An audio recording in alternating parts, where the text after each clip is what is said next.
Hello everyone, সবাইকে স্বাগতম জানাচ্ছি আজকে আমাদের সংকরায়নের লাস্ট টপিকে। আজকে হচ্ছে আমাদের মৌলের পর্যায়বৃত্ত ধর্মের লেকচার 14 হবে। আজকে আমাদের সংকরায়ন বাকি পার্টটুকু শেষ হয়ে যাবে। কেমন, একটু আমাকে জানাই দিও তোমরা কমেন্টে সব কিছু ঠিকঠাক তোমরা ধর্মের লেকচার 14 হবে। হ্যাঁ, ওয়ালাইকুম আসসালাম। আশা করি তোমরা সবাই অনেক ভালো আছো। আমি সবাইকে মেনশন করে দিই, এরপরেও তোমরা শুরু করে দিচ্ছি। ওকে, সো একটু আমাকে জানাই দিও আমার কথা ঠিকঠাক মতো শোনা যাচ্ছে কিনা। আমার এখান থেকে সব ঠিকঠাক মতো আছে। আজকে কিন্তু আমাদের সংকরায়নের উপর লাস্ট ক্লাস, অর্থাৎ সংকরায়নের আজকে আমরা সব টপিক পড়ে ফেলবো। এরপরে তোমাদের কাজ হবে কি, তোমরা আমাদের যে সাইকেলে বইটা দেওয়া আছে বা তোমার কাছে যে বই আছে সেইখানকার সিকিউ প্রবলেম সলভ করা সংকরায়নের, দেখবে সবই তুমি পারতেছো, সবগুলো তোমার হবে। আর উইকলি এক্সাম মানডে হবে শুধুমাত্র সংকরায়ন এই টপিকটার উপরে।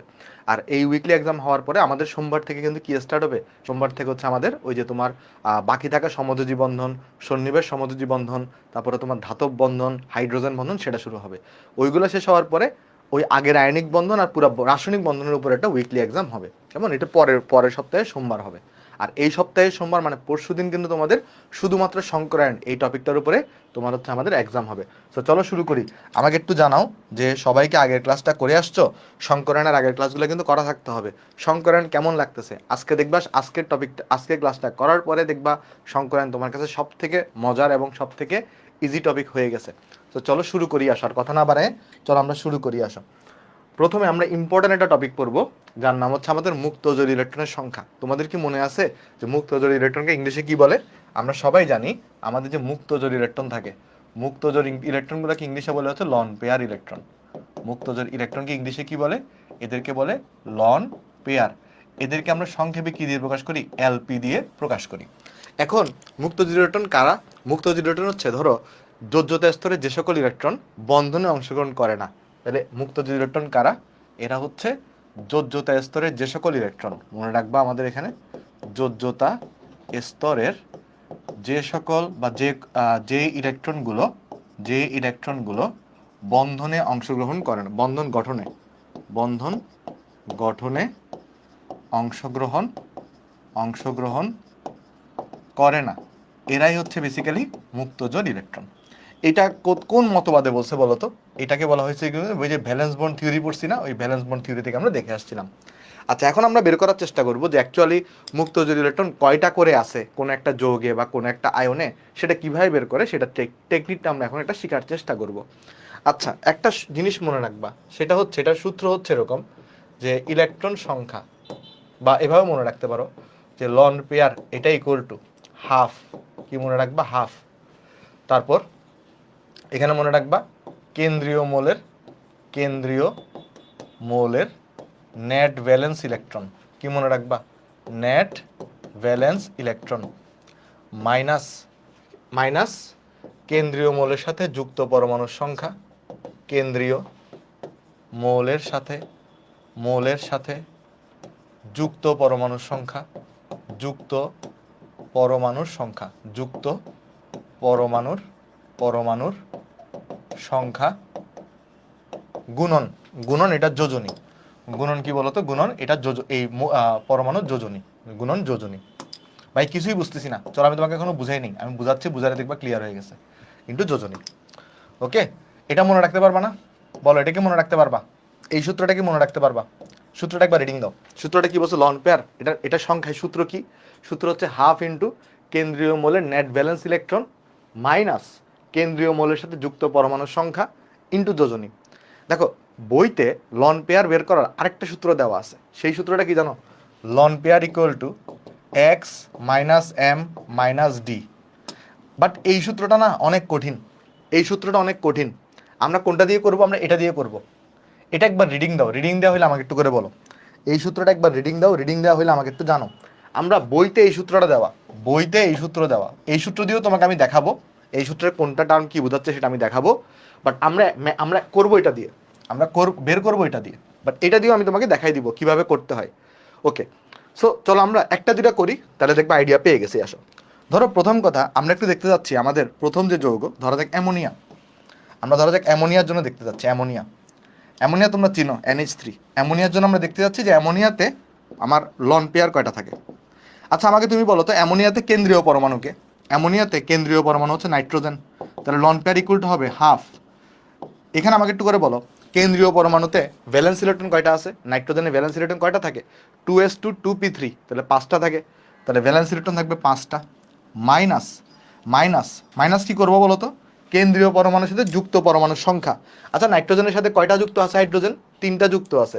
তাহলে নাইট্রোজেন যুক্ত 3, আর হাইড্রোজেনের যোজনী কত করে? 1 করে। তাহলে দেখো তো এখানে কত পাবা? এই যে 5 থেকে তুমি 3 বাদ দাও, তাহলে 2 থাকবে, 2 থেকে 2 দিয়ে ভাগ করো, তাহলে কত আসবে? এখানে 1 আসবে। তাহলে এই জন্য আমাদের এনএসটিতে লন পেয়ার কয়টা হয় বলো তো? লন পেয়ার হয় কিন্তু একটা। এই জন্য এনএসটিতে দেখবা নাইট্রোজেনের উপর আমরা একটা লন পেয়ার, একটা লন পেয়ার মানে সেখানে কিন্তু 2টা ইলেকট্রন আছে। বুঝতে পারছো কিভাবে বের করছি এটা? এটা কি বুঝতে পারছি কিভাবে বের করছি এটা?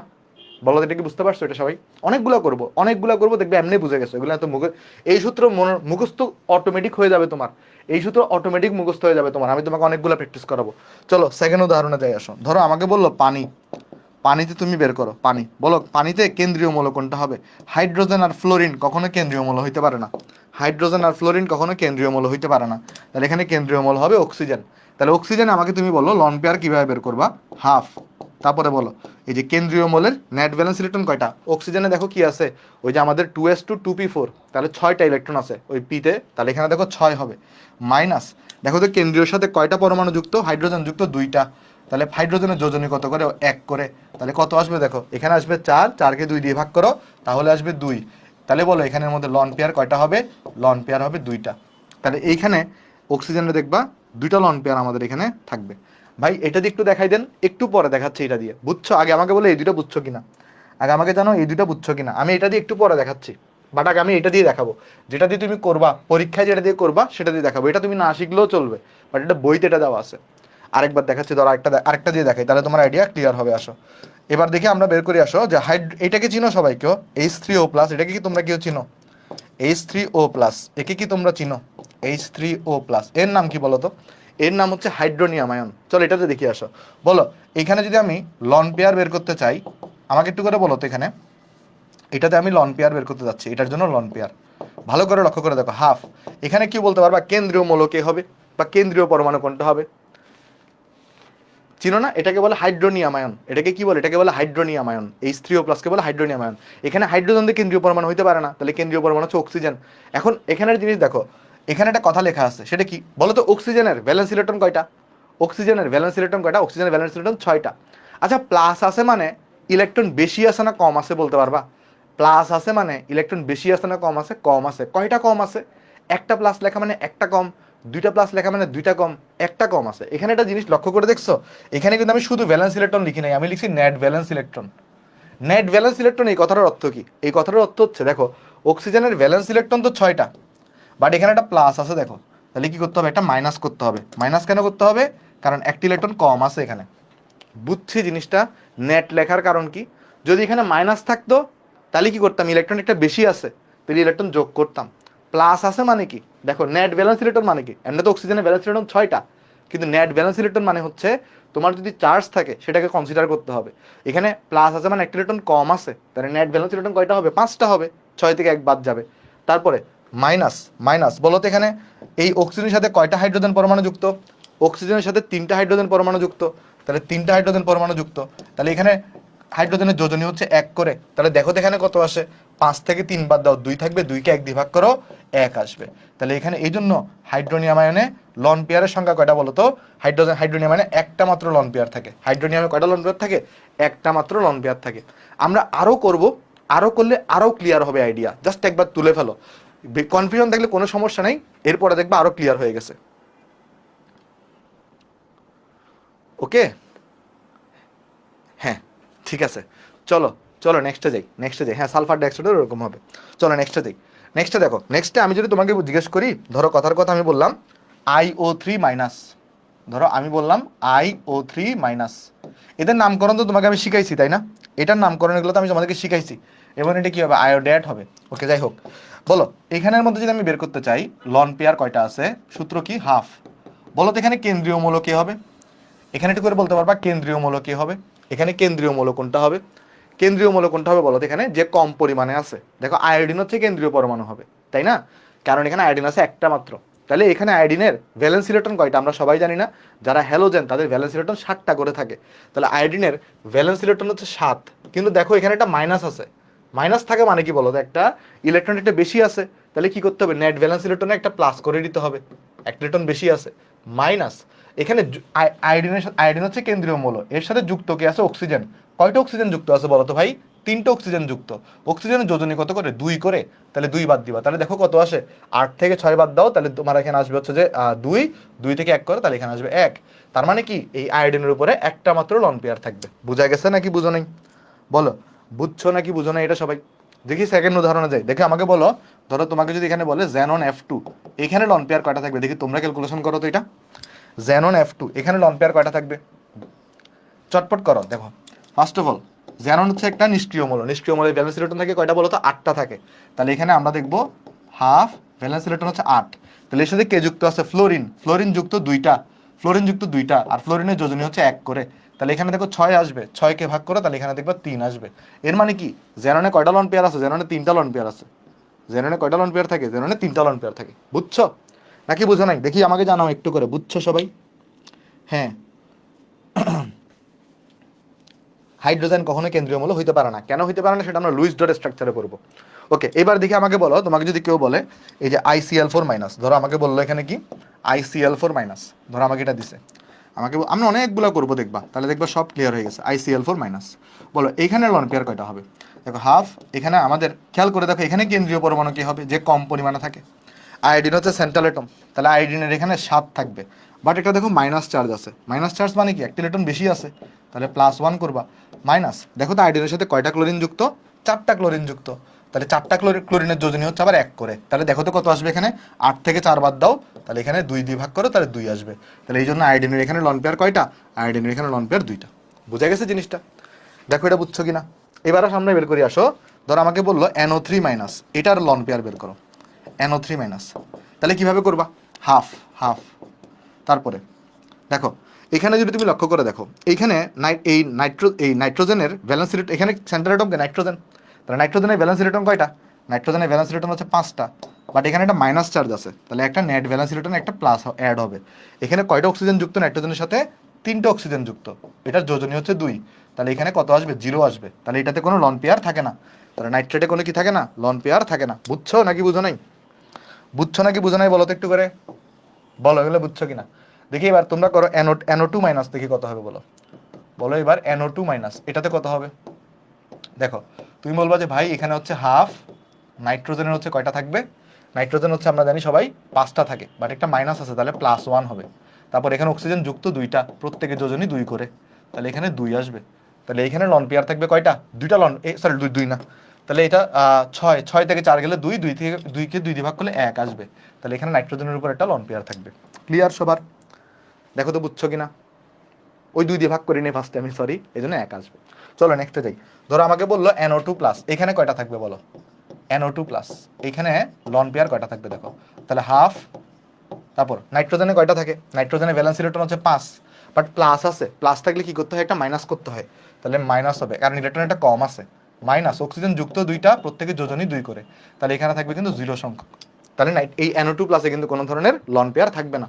তারপর ধরো আমাকে বললো ClO3 মাইনাস, ধরো আমাকে বললো ClO3 মাইনাস, এখানে কয়টা লন পেয়ার থাকবে দেখো তো, বলে এখানে সেন্ট্রাল এটমকে, সেন্ট্রাল এটম হচ্ছে ক্লোরিন, তাহলে ক্লোরিনের ভ্যালেন্স ইলেকট্রন কয়টা, 7টা, যে কোনো হ্যালোজেনে 7টা হয়ে থাকে, তাহলে এখানে কি হবে বলো, এখানে হবে 7 প্লাস 1 হবে -3 গুণন 2 হবে, তাহলে দেখবে এখানে 1 আসবে। এই যে আমার আগে তোমরা পেরে যাচ্ছ, দেখছো এগুলো কিন্তু ইজি না, এগুলো কি কঠিন লাগতেছে বলো তো, লন পেয়ার বের করা কি কঠিন, একটু করে আমাকে জানাও যে লন পেয়ার বের করাটা কি কঠিন লাগতেছে তোমার কাছে। ধরো তোমাকে বললো PCl5, ধরো তোমাকে বললো PCl5, ধরো তোমাকে বললো PCl5, তাহলে কত আসবে লন পেয়ার দেখো, তাহলে সেন্ট্রাল তো হচ্ছে আমার এখানে ফসফরাস, তাহলে ফসফরাসের ভ্যালেন্স ইলেকট্রন কয়টা থাকে, 5টা থাকে, তাহলে এখানে 5টা ক্লোরিন যুক্ত, প্রত্যেকের যোজনী হচ্ছে 1 করে, তাহলে এখানে কত আসবে, 0 আসবে। দেখো তারপর ধরো আমাকে বললো POCl3, ধরো আমাকে বললো POCl3, তাহলে দেখো এখানে লন পেয়ার কয়টা হবে, দেখো এখানে বলো তো, এখানে এখানে সেন্ট্রাল এটম কি হবে, POCl3 তে কেউ বলতে পারবা, POCl3 তে সেন্ট্রাল এটম কি হবে, POCl3 তে সেন্ট্রাল এটম কি হবে, ফসফরাস, তোমাকে শিখাইছিলাম। দেখো এখানে দেখে মনে হচ্ছে, এখানে দেখো এখানে তো ক্লোরিন কম সংখ্যক, বেশি সংখ্যক আছে, তাহলে সেন্ট্রাল এটম হয় ফসফরাস হবে, নাইলে অক্সিজেন হবে, ভালো করে বুঝো। এইখানে আমরা জানি যে কম পরিমাণে থাকে সে সেন্ট্রাল এটম হয়, তাহলে ফসফরাসে একটা, অক্সিজেনও একটা, তাহলে হয় ফসফরাস হবে নাহলে অক্সিজেন হবে। এই দুইটার মধ্যে কি হবে বলো তো? এই দুইটার মধ্যে আমরা মনে বলছিলাম যার ইলেকট্রোনেগেটিভিটি কম সে হচ্ছে সেন্ট্রাল অ্যাটম। সেন্ট্রাল অ্যাটম নিয়ে আমরা বিস্তারিত আলোচনা করব লুইস ডট স্ট্রাকচারে, এটা এখনো পড়াই নেই তোমাদেরকে। তাহলে এখানে দেখো, এখানে ফসফরাস আর অক্সিজেনের মধ্যে ফসফরাসের হচ্ছে ইলেকট্রোনেগেটিভিটি কম, তাহলে এখানে ফসফরাস হচ্ছে সেন্ট্রাল অ্যাটম। তাহলে ফসফরাস কি এখানে সেন্ট্রাল অ্যাটম, তাহলে কি মনে রাখবে এখানে এই যে ফসফরাস যেটা আছে এ হচ্ছে তোমার সেন্ট্রাল অ্যাটম। তাহলে এখানে সূত্র কি বসে? সেন্ট্রাল অ্যাটমের নেট ভ্যালেন্স ইলেকট্রন, তাহলে এখানে বসবে 5 মাইনাস, বলো তো এর সাথে কয়টা অক্সিজেন যুক্ত? একটা অক্সিজেন যুক্ত, তাহলে অক্সিজেনের যোজনী কত? 2। আবার ফসফরাসের সাথে কয়টা ক্লোরিন যুক্ত? 3টা ক্লোরিন যুক্ত, তাহলে 3 গুণন 1, তাহলে রেজাল্ট আসবে কত? এখানে 0। তাহলে পিওসিএল3 তে কোনো ধরনের লন পেয়ার থাকে না। বোঝা গেছে নাকি বুঝো নাই বলো? এই পৃষ্ঠাটা কি সবার তোলা হয়েছে? তোলা হলে একটু আমাকে জানাও, তাহলে আমি তোমাকে নেক্সট পৃষ্ঠায় যাব। এটা কি সবাই বুঝতে পারছি নাকি বুঝি নাই? ওকে, হ্যাঁ। ভাইয়া কোনো লন পেয়ারের মান ভগ্নাংশ আসতে পারে? যদি লন পেয়ারের মান ভগ্নাংশ আসে সেই ক্ষেত্রে আসলে এটা ফ্রি রেডিক্যাল হয়। মানে তোমার যদি মানে ধরো পয়েন্ট, ওইটা আমি ওইটা এক্সেপশনাল কেস, ওটা লাগবে না, ওইটা তোমাদের সিলেবাসে নাই বা ওগুলো তোমাদের আলোচনাতে নাই। সো যেটা তোমাদের আলোচনাতে নাই একদমই, মানে এখানে অনেক কিছুই তোমার সিলেবাসের বাইরে আমি তোমাকে পড়াচ্ছি, মানে অনেক উদাহরণ তোমার বইতেই নেই, বাট সেগুলো পড়া দিচ্ছি, বাট এর বাইরে আসবে না কিছু। যদি ওইটা হয় তাহলে ফ্রি রেডিক্যাল হয়, ফ্রি রেডিক্যাল দরকার নেই তোমাদের। আচ্ছা চলো নেক্সটে যাই। নেক্সটে আসো। নেক্সটে আমাদের যদি কিছু কখনো এরকম থাকে যে এসিডের বেলায় একটা নিয়ম আছে, দেখো ধর এসিডের বেলায় একটা নিয়ম আছে। এসিডের বেলায় কোন অ্যাসিড? দেখো কিছু অ্যাসিড আছে যাদেরকে আমরা বলি অক্সো অ্যাসিড, কিছু অ্যাসিড আছে যাদেরকে আমরা কি বলি? Oxo acid. তোমরা কি অক্সো অ্যাসিড চিনো? তোমাদেরকে কি কখনো অক্সো অ্যাসিড চিনাইছি? অক্সো অ্যাসিড তোমরা কি কখনো অক্সো অ্যাসিড দেখছো? অক্সো অ্যাসিড দেখছো? অক্সো অ্যাসিড মানে ওই সকল অ্যাসিড যে সকল অ্যাসিডে তোমার অক্সিজেন থাকবে। যেমন দেখো, ধরো আমি বললাম H2SO4, তারপরে ধরো তোমার আমি বললাম এখানে HNO3, তারপর ধরো তোমাকে আমি বললাম H3PO4, তারপর ধরো বললাম H3PO3, তারপর ধরো তোমার এখানে আমি বললাম H3PO2, এরপর ধরো আমি তোমাকে বললাম HClO4। দেখো তো এখানে প্রত্যেকটা হচ্ছে অ্যাসিড, আর প্রত্যেকটা অ্যাসিডে অক্সিজেন আছে, তাহলে এগুলোকে আমরা কি বলবো? অক্সো অ্যাসিড বলবো। তোমরা একটা আমাকে বলো তো HCl এটা কি অক্সো অ্যাসিড হবে? HCl, HCl কিন্তু অক্সো অ্যাসিড না। HCl কি ধরনের অ্যাসিড? হাইড্রাসিড। ওকে, আচ্ছা এবার দেখি অ্যাসিডের বেলা এটা নিয়ম আছে কি? অ্যাসিডের বেলা নিয়ম কি? ধরো তোমাকে বললো সালফিউরিক অ্যাসিড, এখন এইখানে কেন্দ্রীয় মৌলকে তুমি বলবা কেন্দ্রীয় মৌল হচ্ছে সালফার, তুমি বলবা এখানে কি কেন্দ্রীয় মৌল হচ্ছে কি? সালফার। এখন এখানে একটা জিনিস বুঝতে হবে আমাকে, কি বুঝতে হবে? তোমাকে যদি জিজ্ঞেস করে এখানে সালফারে কয়টা লন পেয়ার আছে, ডাইরেক্ট মানে এটা থেকে বের করাটা একটু টাফ। কেন বের করা টাফ? এটার যদি তুমি অ্যাকুরেট চিত্র জানো, যেটা আমরা শিখবো লুইস ডট স্ট্রাকচারে, তাহলে চিত্র থেকে লন পেয়ার বের করাটা সহজ। বাট আমি তোমাকে একটা টেকনিক শিখাই, তুমি কি করবা জানো? আমাকে বলো তো H2SO4কে যখন আমরা ভাঙি তখন আমরা কি পাই? এইরকম 2H প্লাস আর SO4 2 মাইনাস পাই না? বলো তো এটা কি পাই আমরা? যদি তুমি H2SO4কে ভাঙো তাহলে তুমি কি পাও? H2SO4কে ভাঙলে 2H প্লাস আর SO4 2 মাইনাস পাও না? এটা কি তোমরা জানো সবাই? H2SO4কে ভাঙা হইলে বা জলীয় দ্রবণে দেওয়া হইলে এটা আয়নিত হয়, এভাবে আয়নিত হয় H প্লাস আর SO4 2 মাইনাসে। তো তুমি কি করবে? একটা টেকনিক ফলো করো। এটা এই টেকনিকটা কাদের জন্য অ্যাপ্লিকেবল? শুধুমাত্র অক্সো অ্যাসিডের জন্য। তোমাকে যদি অক্সো অ্যাসিডের লন পেয়ার বের করতে বলে তাহলে তুমি এই টেকনিকটা অবলম্বন করবা। সেটা কি? তুমি এটাকে আয়নে বিভক্ত করবা। আয়নে বিভক্ত করার পরে তুমি এইটার লন পেয়ার বের করবা। কার লন পেয়ার বের করবা? এই NaN এর লন পেয়ারটা বের করবা। এইটাতে সালফারে যে কয়টা লন পেয়ার আসবে সেম লন পেয়ার এখানেও থাকবে। এটার টেকনিক বুঝতে পারছো? মানে তুমি যদি কি করো, এটাটা বের করা টাফ, এটা দিয়ে তুমি ওইভাবে করতে গেলে তুমি দেখবা ভুল রেজাল্ট নিয়ে আসতেছো। কেন আনতেছো সেটা আমরা একটু পরে দেখবো জিনিসগুলো। বাট তুমি টেকনিকটা কি করবা? অক্সো অ্যাসিড দেওয়া থাকলেই এরকম একটা অ্যানায়নে পরিণত করে ফেলবা। এবার তুমি আমাকে বলো তো একটু করে, এই সালফেটের মধ্যে কয়টা লন পেয়ার আছে? এই সালফেট এখানে কয়টা লন পেয়ার আছে দেখো, এখানে দেখবা হাফ, তারপরে দেখো এখানে সেন্ট্রাল অ্যাটম হচ্ছে সালফার, তাহলে সালফারের ভ্যালেন্স ইলেকট্রন হচ্ছে 6, বাট এখানে 2 মাইনাস আছে, তার একটা +2 করতে হবে, মাইনাস 4টা অক্সিজেন যুক্ত, তাদের যোজনী হচ্ছে 2, তাহলে এখানে চলে আসবে 0। তাহলে আমার কাছে বলো H2SO4 এর লন পেয়ার, এটাতে তাহলে লন পেয়ার কয়টা থাকবে? এই যে এইটা H2SO4 দেখতেছো, তাহলে এখানেও কিন্তু লন পেয়ার কয়টা থাকবে? 0টাই থাকবে। তাহলে এখানেও লন পেয়ার 0 সংখ্যকই হবে। বুঝছো নাকি বুঝো নাই বলো তো? বুঝছো নাকি বুঝো নাই? আশা করি বুঝতে পারছো। তাহলে এবার চলো আমি তিনটা একটু অ্যাসিড এই এই এই তিনটাকে একটু আঁকার চেষ্টা করি। আচ্ছা, আমি H3PO4 কে লিখলাম, এটাকে আমি আয়নে আমাকে বলবা যে এগুলো হচ্ছে কিনা, এগুলো বলবা। 3H প্লাস আর এখানে PO4 3 মাইনাস লিখলাম, আর এখানে আমি লিখলাম H3PO3। এটাকে যদি আমি এভাবে ভাঙি 3H প্লাস আর PO3 3 মাইনাস। আচ্ছা বলো তো এই দুইটাকে আমি ঠিক লিখছি না ভুল লিখছি, কেউ বলতে পারবা? এই দুইটাকে আমি ঠিক লিখছি না ভুল লিখছি কেউ বলতে পারবা? কখনো দেখছো এগুলো তোমরা? যদিও দেখার কথা না, বাট আস্তে আস্তে দেখবো জিনিসগুলো আমরা। এই দুইটাকে ঠিক লিখছি না ভুল লিখছি? দেখো, উপরেরটা ঠিক লিখছি বাট নিচেরটা কিন্তু ভুল লিখছি। উপরেরটা ঠিক লিখছি বাট নিচেরটা ভুল লিখছি কেন, আমি তোমাকে চলো বুঝাই আসো। চলো আমি বুঝাই তোমাকে। দেখো, এইটা বুঝার জন্য আমাদের এই তিনটে সিটের জন্যই শুধুমাত্র একটু একটু ব্যতিক্রম ধর্মী। এই তিনটে সিটের জন্য একটু ব্যতিক্রম ধর্মী। তো এই তিনটে সিটের স্ট্রাকচারটা একটু আমাদের বুঝতে হবে।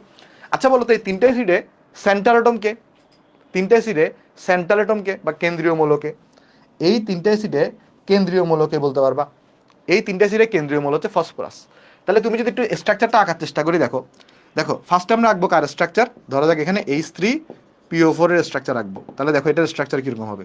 কেন্দ্রীয় মৌল ফসফরাস থাকবে, এর সাথে অক্সিজেনের একটা ডাবল বন্ড থাকে, এর সাথে এখানে তিনটা অক্সিজেন থাকবে, তার সাথে এখানে তিনটা হাইড্রোজেন থাকবে, এরকম। H3PO4 এর স্ট্রাকচার হচ্ছে এরকম। আর তোমাকে যদি আমি দেখুন জিজ্ঞেস করি H3PO3 এর স্ট্রাকচার কীরকম হবে, তাহলে দেখো এটার স্ট্রাকচার কীরকম? ফসফরাস থাকবে এখানে, একটা অক্সিজেনের সাথে এখানে ডাবল বন্ডে অক্সিজেন থাকবে, তাহলে বাকি আছে অক্সিজেন কয়টা? এখানে অক্সিজেন টোটাল তিনটা, তাহলে বাকি আছে আরও দুইটা, একটা দিয়ে ফেলছে এখানে, তাহলে একটা অক্সিজেন এখানে দাও, একটা অক্সিজেন এখানে দাও, তাহলে এখানে একটা হাইড্রোজেন, এখানে একটা হাইড্রোজেন, একটা হাইড্রোজেন তো বাকি আছে, সেই হাইড্রোজেনটা এখানে সরাসরি যুক্ত থাকবে। বুঝছো? এখন আমি যদি তোমাকে জিজ্ঞেস করি তুমি কি H3PO2 এটার স্ট্রাকচার রাখতে পারবা? তুমি কি H3PO2 এটার স্ট্রাকচার রাখতে পারবা? বলো তো একটু করে। H3PO2 এটার স্ট্রাকচার রাখতে পারবা? ডেফিনেটলি পারবা। কিভাবে পারবা দেখো তো, এখানে ফসফরাস, তাহলে ডাবল বন্ড, এখানে কি দিবা? ডাবল বন্ড, এখানে অক্সিজেন দিবা, তারপর এখানে অক্সিজেন, এখানে হাইড্রোজেন দিবা, তাহলে হাইড্রোজেন আরও রয়ে গেছে দুইটা, তাহলে একটা হাইড্রোজেন তুমি এখানে দাও, একটা হাইড্রোজেন তুমি এখানে দাও। তাহলে এই চিত্র আঁকাটা কি বুঝতে পারছি আমরা? দেখো তো একটু চিত্র আঁকাটা বুঝতে পারছো কিনা? ওকে, চিত্র আঁকা আশা করি তোমরা বুঝতে পারছো। ভাই এর চিত্রগুলো এরকম কেন হইলো? এটা আমরা পড়বো লুইস ডট স্ট্রাকচারে। একটা টপিক আছে আমাদের, সেটার নাম হচ্ছে লুইস স্ট্রাকচার বা লুইস ডট স্ট্রাকচার। যদিও ওইটা তোমাদের আসলে অত বেশি নাই, বাট তারপরেও তোমাদেরকে আমি এটা পড়াবো। হয়তো একটা এক্সট্রা ক্লাস দিব এটার উপরে, তো বাট এটা আমি তোমাদেরকে পড়াই দিব। এটা যদি তুমি শিখো তাহলে দুনিয়াতে যত যৌগ আছে তুমি আঁকতে পারবা। যদি এটা শিখো এই টপিকটা, তাহলে যত ধরনের যৌগ আছে সব তুমি আঁকতে পারবা। আর ওইটা হয়তো তোমাদের একটু সিলেবাসের বাইরের টপিক চলে যাবে, তারপর আমি তোমাদেরকে পড়াই দিব জিনিসগুলো। ওকে, এইবার তুমি একটু করে আমাকে বলো তো, এই যে তুমি যদি লক্ষ্য করে দেখো অক্সিজেন আর হাইড্রোজেনের মধ্যে এইখানে তো দুইটা ইলেকট্রন আছে, তাহলে এই দুইটা ইলেকট্রনকে টান দিবে কে? অক্সিজেন টান দিবে। এখানেও সেম, এই দুইটা ইলেকট্রনকে অক্সিজেন টান দিয়ে নিয়ে আসবে, এই দুইটা ইলেকট্রনকে অক্সিজেন টান দিয়ে নিয়ে আসবে, ফলে এই হাইড্রোজেনটা মুক্ত হবে, এই হাইড্রোজেনটা মুক্ত হবে, এই হাইড্রোজেনটা মুক্ত হবে। তাহলে H3PO4 থেকে কয়টা হাইড্রোজেন মুক্ত হবে? H3PO4 থেকে তিনটা হাইড্রোজেন মুক্ত হবে। আমি এই পৃষ্ঠে আসতেছি, তাই আমরা যখন এখানে লিখি যে H3PO4, এটাকে তাই আমি লিখতে পারি এখান থেকে তিনটা হাইড্রোজেন মুক্ত হবে, তিনটা হাইড্রোজেন মুক্ত হবে, আর এখানে তুমি পাবা PO4 3-। কিন্তু তুমি একটু লক্ষ্য করে দেখো এইখানে এই ইলেকট্রনগুলোকে অক্সিজেন নিজের দিকে টান দিবে, ঠিক আছে? এই ইলেকট্রনটা কিন্তু অক্সিজেন নিজের দিকে টান দিবে, ফলে এই হাইড্রোজেনটা মুক্ত হবে, আর এই হাইড্রোজেনটা কি হবে? মুক্ত হবে। বাট কাহিনী বুঝো, এই হাইড্রোজেনটা কি মুক্ত হবে? কেউ বলতে পারবা? এই হাইড্রোজেনটা কি মুক্ত হবে? না। যদিও ফসফরাসের ইলেকট্রোনেগেটিভিটি হাইড্রোজেন থেকে বেশি হইতে পারে, বাট ব্যাপারটা যেটা হয় এটা কেন্দ্রীয় মৌল। এ যদি এটাকে যদি এখানে নিয়ে আসে, এই বন্ধন যদি ভেঙে যায়, তার মধ্যে আনস্টেবিলিটি তৈরি হতে পারে, এটাকে সে টান দিবে না, ফলে এটা মুক্ত হবে না। তাহলে বলো তো এইটা থেকে কয়টা হাইড্রোজেন মুক্ত হবে? এটা থেকে অনলি দুইটা হাইড্রোজেন মুক্ত হবে। এটা থেকে কয়টা হাইড্রোজেন মুক্ত হয়েছে? তিনটা হাইড্রোজেন মুক্ত হয়েছে। তাই আমরা যখন এখানে যদি আমি লিখি H3PO3, তাহলে এটাকে অ্যাকচুয়ালি আমরা কীভাবে লিখবো? যে 2H+ লিখবো, তাহলে একটা হাইড্রোজেন রয়ে যাবে, আর এখানে তখন কি লিখবো? PO3, এখানে লিখবো 2-। বুঝছো নাকি বুঝো নাই? বলো তো বুঝছো নাকি বুঝো নাই? বলো তো বুঝছো নাকি বুঝো নাই? এটা কি বুঝতে পারছো নাকি বুঝো নাই? মুক্ত হবে না কেন? এই যে খেয়াল করে দেখো, ফসফরাসের ইলেকট্রোনেগেটিভিটি যদি হাইড্রোজেন থেকে বেশিও হয়, তারপরে সে যদি এখানে নিজের দিকে নিয়ে আসে, তখন এটা তো পুরা এর একটা হাত খালি হয়ে যাচ্ছে ফসফরাসের। তো কেন্দ্রীয় মৌল তার হাত খালি করতে চায় না, এই জন্য এই হাইড্রোজেন থেকে ইলেকট্রনটাকে সে নিজের দিকে টানবে না। আর অক্সিজেনের তো ইলেকট্রোনেগেটিভিটি অনেক বেশি, ফসফরাসে তো অনেক কম, কারণ এটা দেখো তৃতীয় নিচের পর্যায়ে চলে গেছে, তাই এটা তো টান দেয় না আর কি, এই জন্য এটা মুক্ত হয় না। এখানে বলো তো কয়টা হাইড্রোজেন মুক্ত হবে? এইখানে কয়টা হাইড্রোজেন মুক্ত হবে বলো তো? দেখো এখানে কিন্তু শুধুমাত্র একটা হাইড্রোজেন মুক্ত হবে, শুধুমাত্র এখানে টান দিয়ে নিয়ে আসবে, এই হাইড্রোজেনটা মুক্ত হবে শুধুমাত্র এখান থেকে। তাহলে একটা মাত্র তুমি H+ এখানে পাবা। তাহলে এখানে স্ট্রাকচারটা কীরকম হবে, যদি তুমি এখানে H3PO2 কে নাও, তাহলে এখান থেকে শুধুমাত্র একটা H+ পাবা, দুইটা H+ কিন্তু রয়ে যাবে, H2PO2, এখানে তাহলে কি হবে, শুধু মাইনাস হবে। বুঝছো নাকি বুঝো নাই? একটা H+ বেরোছে শুধুমাত্র, বুঝছো নাকি বুঝো নাই বলো একটু করে, আমাকে একটু জানাও কমেন্টে এগুলা কি বুঝা গেছে কিনা। আশা করি বুঝতে পারছো। এইবার এইবার আমাকে যদি কেউ জিজ্ঞেস করে, যে ধরো তোমাকে বললো যে তুমি এইটার, এই যে H3PO4 এইটার কি বের করো বলো তো, এইটার তুমি হচ্ছে লন পেয়ার বের করো, তাহলে বেসিক্যালি তুমি কার লন পেয়ার বের করবা, তখন এইটার লন পেয়ার বের করবা। তোমাকে যদি কেউ জিজ্ঞেস করে এইটার লন পেয়ার কয়টা আছে বের করো, তখন তুমি বেসিক্যালি এটা বের করবা। তোমাকে যদি জিজ্ঞেস করে এইটার কয়টা লন পেয়ার আছে এটা বের করো, তুমি এইটা বের করবা। কেউ কি আমাকে বলতে পারবা কেন আমরা এই H+গুলোকে বিবেচনা করতেছি না লন পেয়ার বের করার সময়? কেউ কি বলতে পারবা এই H+গুলোকে আমরা কেন লন পেয়ার করার সময় বিবেচনা করতেছি না? দেখি কে বলতে পারো আনসারটা। কারণ এগুলো তো এটা তো ফসফরাসের সাথে বন্ডই করে নাই ভাই, বুঝো, এই হাইড্রোজেনগুলো তো ফসফরাসের সাথে বন্ডই করে নাই ভাই, ফসফরাসের সাথে বন্ড অংশগ্রহণ করছে এগুলা। আমি একটা লাইন লিখছি দেখো এখানে, যে কেন্দ্রীয় মৌলের সাথে যুক্ত পরমাণুর সংখ্যা। তাহলে ভালো করে লক্ষ্য করে দেখো, এরা কি এই হাইড্রোজেনগুলো কি কেন্দ্রীয় পরমাণুর সাথে যুক্ত আছে? আনসার হচ্ছে না, এই হাইড্রোজেনটা যুক্ত আছে। তাই দেখো এখানে এইটাকে কনসিডার করছি, এইটা দেখো এখানে এখানে দুইটা হাইড্রোজেন যুক্ত আছে দেখো, তাই এইটাকে কি করছি, কনসিডার করছি। এবার আনসার পাইছো? একজন বলতেছিল আমাকে যে ভাই কেন আমরা শুধু সালফেট কি বিবেচনা করতেছি, এটাকে কেন বিবেচনা করতেছি না? এর কারণ হচ্ছে হাইড্রোজেনগুলো তো সালফারের সাথে কানেক্টই নাই, তো তুমি কিভাবে মানে বিবেচনা করবে এগুলাকে? বুঝছো নাকি বুঝো নাই বলো? তাহলে আমাকে এগুলার এটা লন পেয়ার ক্যালকুলেশন করিতে আসো, এগুলোর লন পেয়ার ক্যালকুলেশন করি আসো। তাহলে হাফ বলে এখানে সেন্টার অ্যাটম হচ্ছে ফসফরাস, তাহলে এখানে ফসফরাসের 5 থাকবে, এখানে -3 মানে 3টে ইলেকট্রন আছে, এক্সট্রা আছে, মাইনাস এখানে 4টা অক্সিজেন যুক্ত, তাদের যোজনী 2 করে, তাহলে আসবে কত, 0 আসবে। এখানে দেখো লন পেয়ার কয়টা আসবে, এখানে হাফ, তারপরে এখানে ফসফরাসের কত 5, এখানে 2 মাইনাস মানে কি প্লাস 2টা এক্সট্রা আছে, মাইনাস 3টে অক্সিজেন যুক্ত, তাহলে 3 গুণন 2, একটা হাইড্রোজেন যুক্ত, তাহলে 1 বাদ যাবে, তাহলে দেখো এখানেও কত আসবে, 0ই আসবে। এবার এটা বের করে লন পেয়ার, তাহলে এখানে আসবে কত, হাফ, তাহলে এখানে দেখো ফসফরাসের এখানে হচ্ছে যে 5, এখানে -1 তাহলে +1, তাহলে মাইনাস 2টা অক্সিজেন যুক্ত, তাহলে 2 গুণন 2, 2টা হাইড্রোজেন যুক্ত, তাহলে 2 গুণন 1, তাহলে দেখো এখানেও কিন্তু 0ই আসবে। তাহলে এদের প্রত্যেকের লন পেয়ার কয়টা করে থাকবে, 0 করে থাকবে। বুঝছো কিনা বলো একটু করে, আমাকে বলো প্রত্যেকের লন পেয়ার বের করা ওগুলো বুঝতে পারছো কিনা কেউ? বুঝছো সবাই? একটু করে আমাকে কমেন্টে জানাও তো, যারা ফেসবুকে দেখতেছো তারাও একটু জানাও। ভেরি গুড ভেরি গুড, এই তো তোমরা সবাই বুঝতে পারতেছো। ওকে, তাহলে এইবারে আমরা লাস্ট আর দুইটা দেখবো আসো, তারপর আমাদের এই যে মুক্ত ইলেকট্রনের কনসেপ্টগুলো শেষ। একটা হচ্ছে আমাদের আছে I3-, একটা আছে আমাদের I3+। দেখি আসো এখানে লন পেয়ারগুলো ক্যালকুলেশন করি। আচ্ছা তুমি আমাকে বলতে পারবা এই I3- বলো বা I3+ বলো, কথার কথা আমি যদি তুমি এখানে ধরো কথার কথা A3 বলি, এটাকে আসলে আমরা এভাবেও লিখতে পারি চাইলে, এখানে মানে জাস্ট মানে তোমাকে বোঝানোর জন্য বুঝাচ্ছি, এটার স্ট্রাকচার যে এরকম হবে তা ম্যান্ডেটরি না, মানে জাস্ট তোমাকে বোঝানোর জন্য বুঝাচ্ছি। A3 কে চাইলে তুমি এভাবে লিখতে পারো না, বলো তো একটু করে। A3 কে আমি এভাবে লিখতে পারি না, জাস্ট তোমাকে বোঝানোর জন্য, এটা যে স্ট্রাকচার যে এরকম হবে তা কিন্তু না, জাস্ট তোমাকে বোঝানোর জন্য। A3 কে চাইলে এভাবে লেখা যায়। তাহলে বলো তো এখানে সেন্টার অ্যাটম কে হইলো A3 তে? A3 তে তাহলে সেন্টার অ্যাটম কে হইলো, এই হইলো না, মানে জিনিসটা বুঝো, A3 এর জন্য সেন্টার অ্যাটম কি, এই হইলো না। তাহলে আমাকে তুমি বলো I3 যদি হয় তাহলে এখানে সেন্টার অ্যাটম কে হবে, আয়োডিন হবে। তাহলে এখানে লন পেয়ার বের করো, হাফ, আয়োডিনে কয়টা হয়, আয়োডিন হচ্ছে নেট ব্যালেন্স হচ্ছে 7, এখানে মাইনাস আছে, তাহলে একটা +1 হবে, ইলেকট্রন এক্সট্রা আছে, মাইনাস। বলো তো সেন্টার অ্যাটমের সাথে কয়টা আয়োডিন যুক্ত আছে, তাহলে সেন্টার অ্যাটমের সাথে কয়টা আয়োডিন যুক্ত আছে, সেন্টার অ্যাটমের সাথে কয়টা আয়োডিন যুক্ত, 2টা আয়োডিন যুক্ত না, তাহলে 2। আয়োডিনের যোজনী কত, আয়োডিনের যোজনী হচ্ছে 1, তাহলে 2 × 1 করো, তাহলে কত আসে দেখো, এখানে আসবে 8, এখানে দেখে 6, তাহলে 6 কে 2 দিয়ে ভাগ করো, 3টা লন পেয়ার থাকবে। তাহলে I3- 3টা লন পেয়ার থাকে। বুঝছো নাকি বুঝো নাই? I3+ কয়টা লন পেয়ার থাকবে দেখো, তাহলে হাফ। বলো আয়োডিন হচ্ছে 7, প্লাস আছে মানে কি ইলেকট্রন কম আছে, তাহলে নেট এখানে মাইনাস হবে, তারপরে মাইনাস তাহলে 2টা আয়োডিন যুক্ত, তাহলে 2 গুণন 1, তাহলে এখানে আসবে 6 থেকে 4 চলে গেলে এখানে 2 থাকবে। কোনটা বুঝো নাই সোভান কোনটা বুঝো নাই বলো, সোভান কোনটা বুঝো নাই বলো। আমি বললাম ধরো এখানে A3 লিখছি, A3 ধরো একটা লিখছি, A3 কে আমি তোমাকে এমনি জাস্ট বুঝাচ্ছি, A3 কে আমি চাইলে এভাবেও প্রকাশ করতে পারি, A3 কে আমি চাইলে এভাবেও প্রকাশ করতে, মানে এটা যে এরকম আছে তা কিন্তু না, এটা যে এরকম আছে তা কিন্তু না, আমি A3 কে চাইলে এভাবে লিখতে পারি।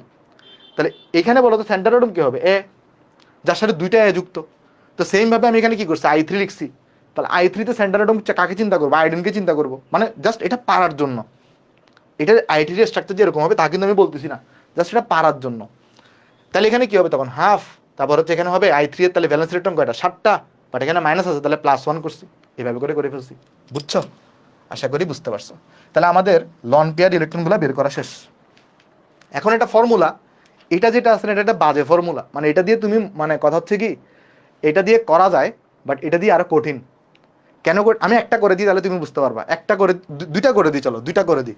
চলো আমি দুইটা জিনিস ওই বইয়ের সূত্র দিয়ে করে দিয়ে আসো, দুইটা জিনিস চলো আমি বইয়ের সূত্রটা দিয়ে তোমাকে করে দিয়ে আসো। একটা হইলো আমাদের এই যে H2O, এটা আমরা দেখবো। প্রথমে আগে সূত্রটা লিখি, এটা হচ্ছে বইয়ের সূত্র, দেখো যদিও এটা দরকার নাই, সিকিউতে আসুক MCQতে আসুক, তোমাকে আমি যে নিয়ম শিখেছি তুমি সেই নিয়মে করবা, সিকিউতে আসলেও করবা, MCQতে আসলেও নিয়মে করবা। বুঝছো? প্রথম কথাতে গেল এটা। এবার হচ্ছে বইয়ের নিয়ম কি? বইয়ের নিয়ম হচ্ছে L ইকুয়াল টু লেখা x minus m minus d লেখা, বাট এটা দিয়ে আমরা করবো না, তারপরে একবার দেখাই জিনিসটা। এদের পরিচয় কি? x এর পরিচয় হচ্ছে সংকরিত অরবিটাল সংখ্যা, x এর পরিচয় হচ্ছে সংকরিত অরবিটাল সংখ্যা, m এর পরিচয় হচ্ছে কেন্দ্রীয় পরমাণুর সাথে যুক্ত একযোজী মূলকের সংখ্যা, কেন্দ্রীয় পরমাণুর সাথে যুক্ত একযোজী মূলক বা পরমাণুর সংখ্যা, পরমাণুর সংখ্যা। আচ্ছা, ডি এর পরিচয় হচ্ছে কেন্দ্রীয় পরমাণুর সাথে যুক্ত দ্বিযোজী পরমাণুর সংখ্যা, দ্বিযোজী মূলক বা পরমাণুর সংখ্যা। ভাই কিছুই বুঝতেছি না, চলো তোমার বুঝাই। তুমি তো প্রথম ওইটাও বুঝো নাই, তোমার বুঝাইছি না, এটাও বুঝতে পারবো। চলো দুইটা উদাহরণ দেখে আসো, দুইটা উদাহরণ দেখবো। একটা হচ্ছে কি, একটা হইলো আমাদের এই যে H2O, এটা দেখবো। আরেকটা হইলো আমাদের IO3 মাইনাস, এটা দেখবো। আগে এই দুইটার জন্য কেউ কি আমাকে বলতে পারবে এক্স কত? এটার জন্য এক্স কত হবে? আগে একটা বের করে আসো। এখানে এক্স কত হবে বলো তো? H2O তে এক্স বের করতে পারবে না, এই যে half into V plus M minus charge দিয়ে এক্স ইকুয়াল দেখবা 4 আসবে। কেউ কি বলতে পারবে এখানে এম কত হবে? কেন্দ্রীয় পরমাণু কি এখানে অক্সিজেন, তাহলে এখানে এম কত হবে? এম ইকুয়াল হবে তোমার কাছে দুইটা হাইড্রোজেন আছে। কেউ কি বলতে পারবে এখানে ডি কত হবে? এখানে ডি কত হবে কেউ বলতে পারবা? এখানে ডি কত হবে কেউ বলতে পারবা? আচ্ছা জাবির, আমি I3 প্লাসটা আরেকবার বলে দিব, আগে এটা করি আসো। সরি, I3 মাইনাসটা আমি আরেকবার বলে দিব। ডি কত হবে? তাসিন বলতেছো 1, ইমরান বলতেছো 0। দেখি ফেসবুকের ওরা কি বলো। ডি কত হবে? ডি কত হবে এখানে? দেখো ডি হবে 0। ডি হবে কত? ডি হবে 0। ডি কত হবে? ডি হবে 0। দেখো ডি এর পরিচয় কি লিখছি? ডি এর পরিচয় লিখছি কেন্দ্রীয় পরমাণুর সাথে যুক্ত, আচ্ছা ভাই, অক্সিজেনই তো এখানে কেন্দ্রীয় পরমাণু, তাহলে কেন্দ্রীয় পরমাণুর সাথে কোনো দ্বিযোজী পরমাণু যুক্ত আছে বলো তো? কেন্দ্রীয় পরমাণুর সাথে কোনো দ্বিযোজী, এম এর পরিচয় কি? কেন্দ্রীয় পরমাণুর সাথে যুক্ত একযোজী মূলকের সংখ্যা, তাহলে এখানে কেন্দ্রীয় পরমাণুর সাথে একযোজী মূলক দুইটা আছে, তাই এম ইকুয়াল টু 2 লিখছো। ডি এর পরিচয় হচ্ছে কেন্দ্রীয় পরমাণুর সাথে যুক্ত দ্বিযোজী পরমাণুর সংখ্যা। এরা তো কেউ দ্বিযোজী না, যদিও অক্সিজেন দ্বিযোজী, বাট অক্সিজেন তো কেন্দ্রীয় পরমাণু, অক্সিজেন তো সাইড অ্যাটম না। বুঝছো নাকি বুঝো নাই? তাই এখানে ডি এর মান হবে 0। আচ্ছা এবার দেখি এটার ক্ষেত্রে বের করিতে আসো তো। এখানে এক্স কত হবে কেউ বলতে পারবে? এটার জন্য এক্স কত হবে? বলো তো?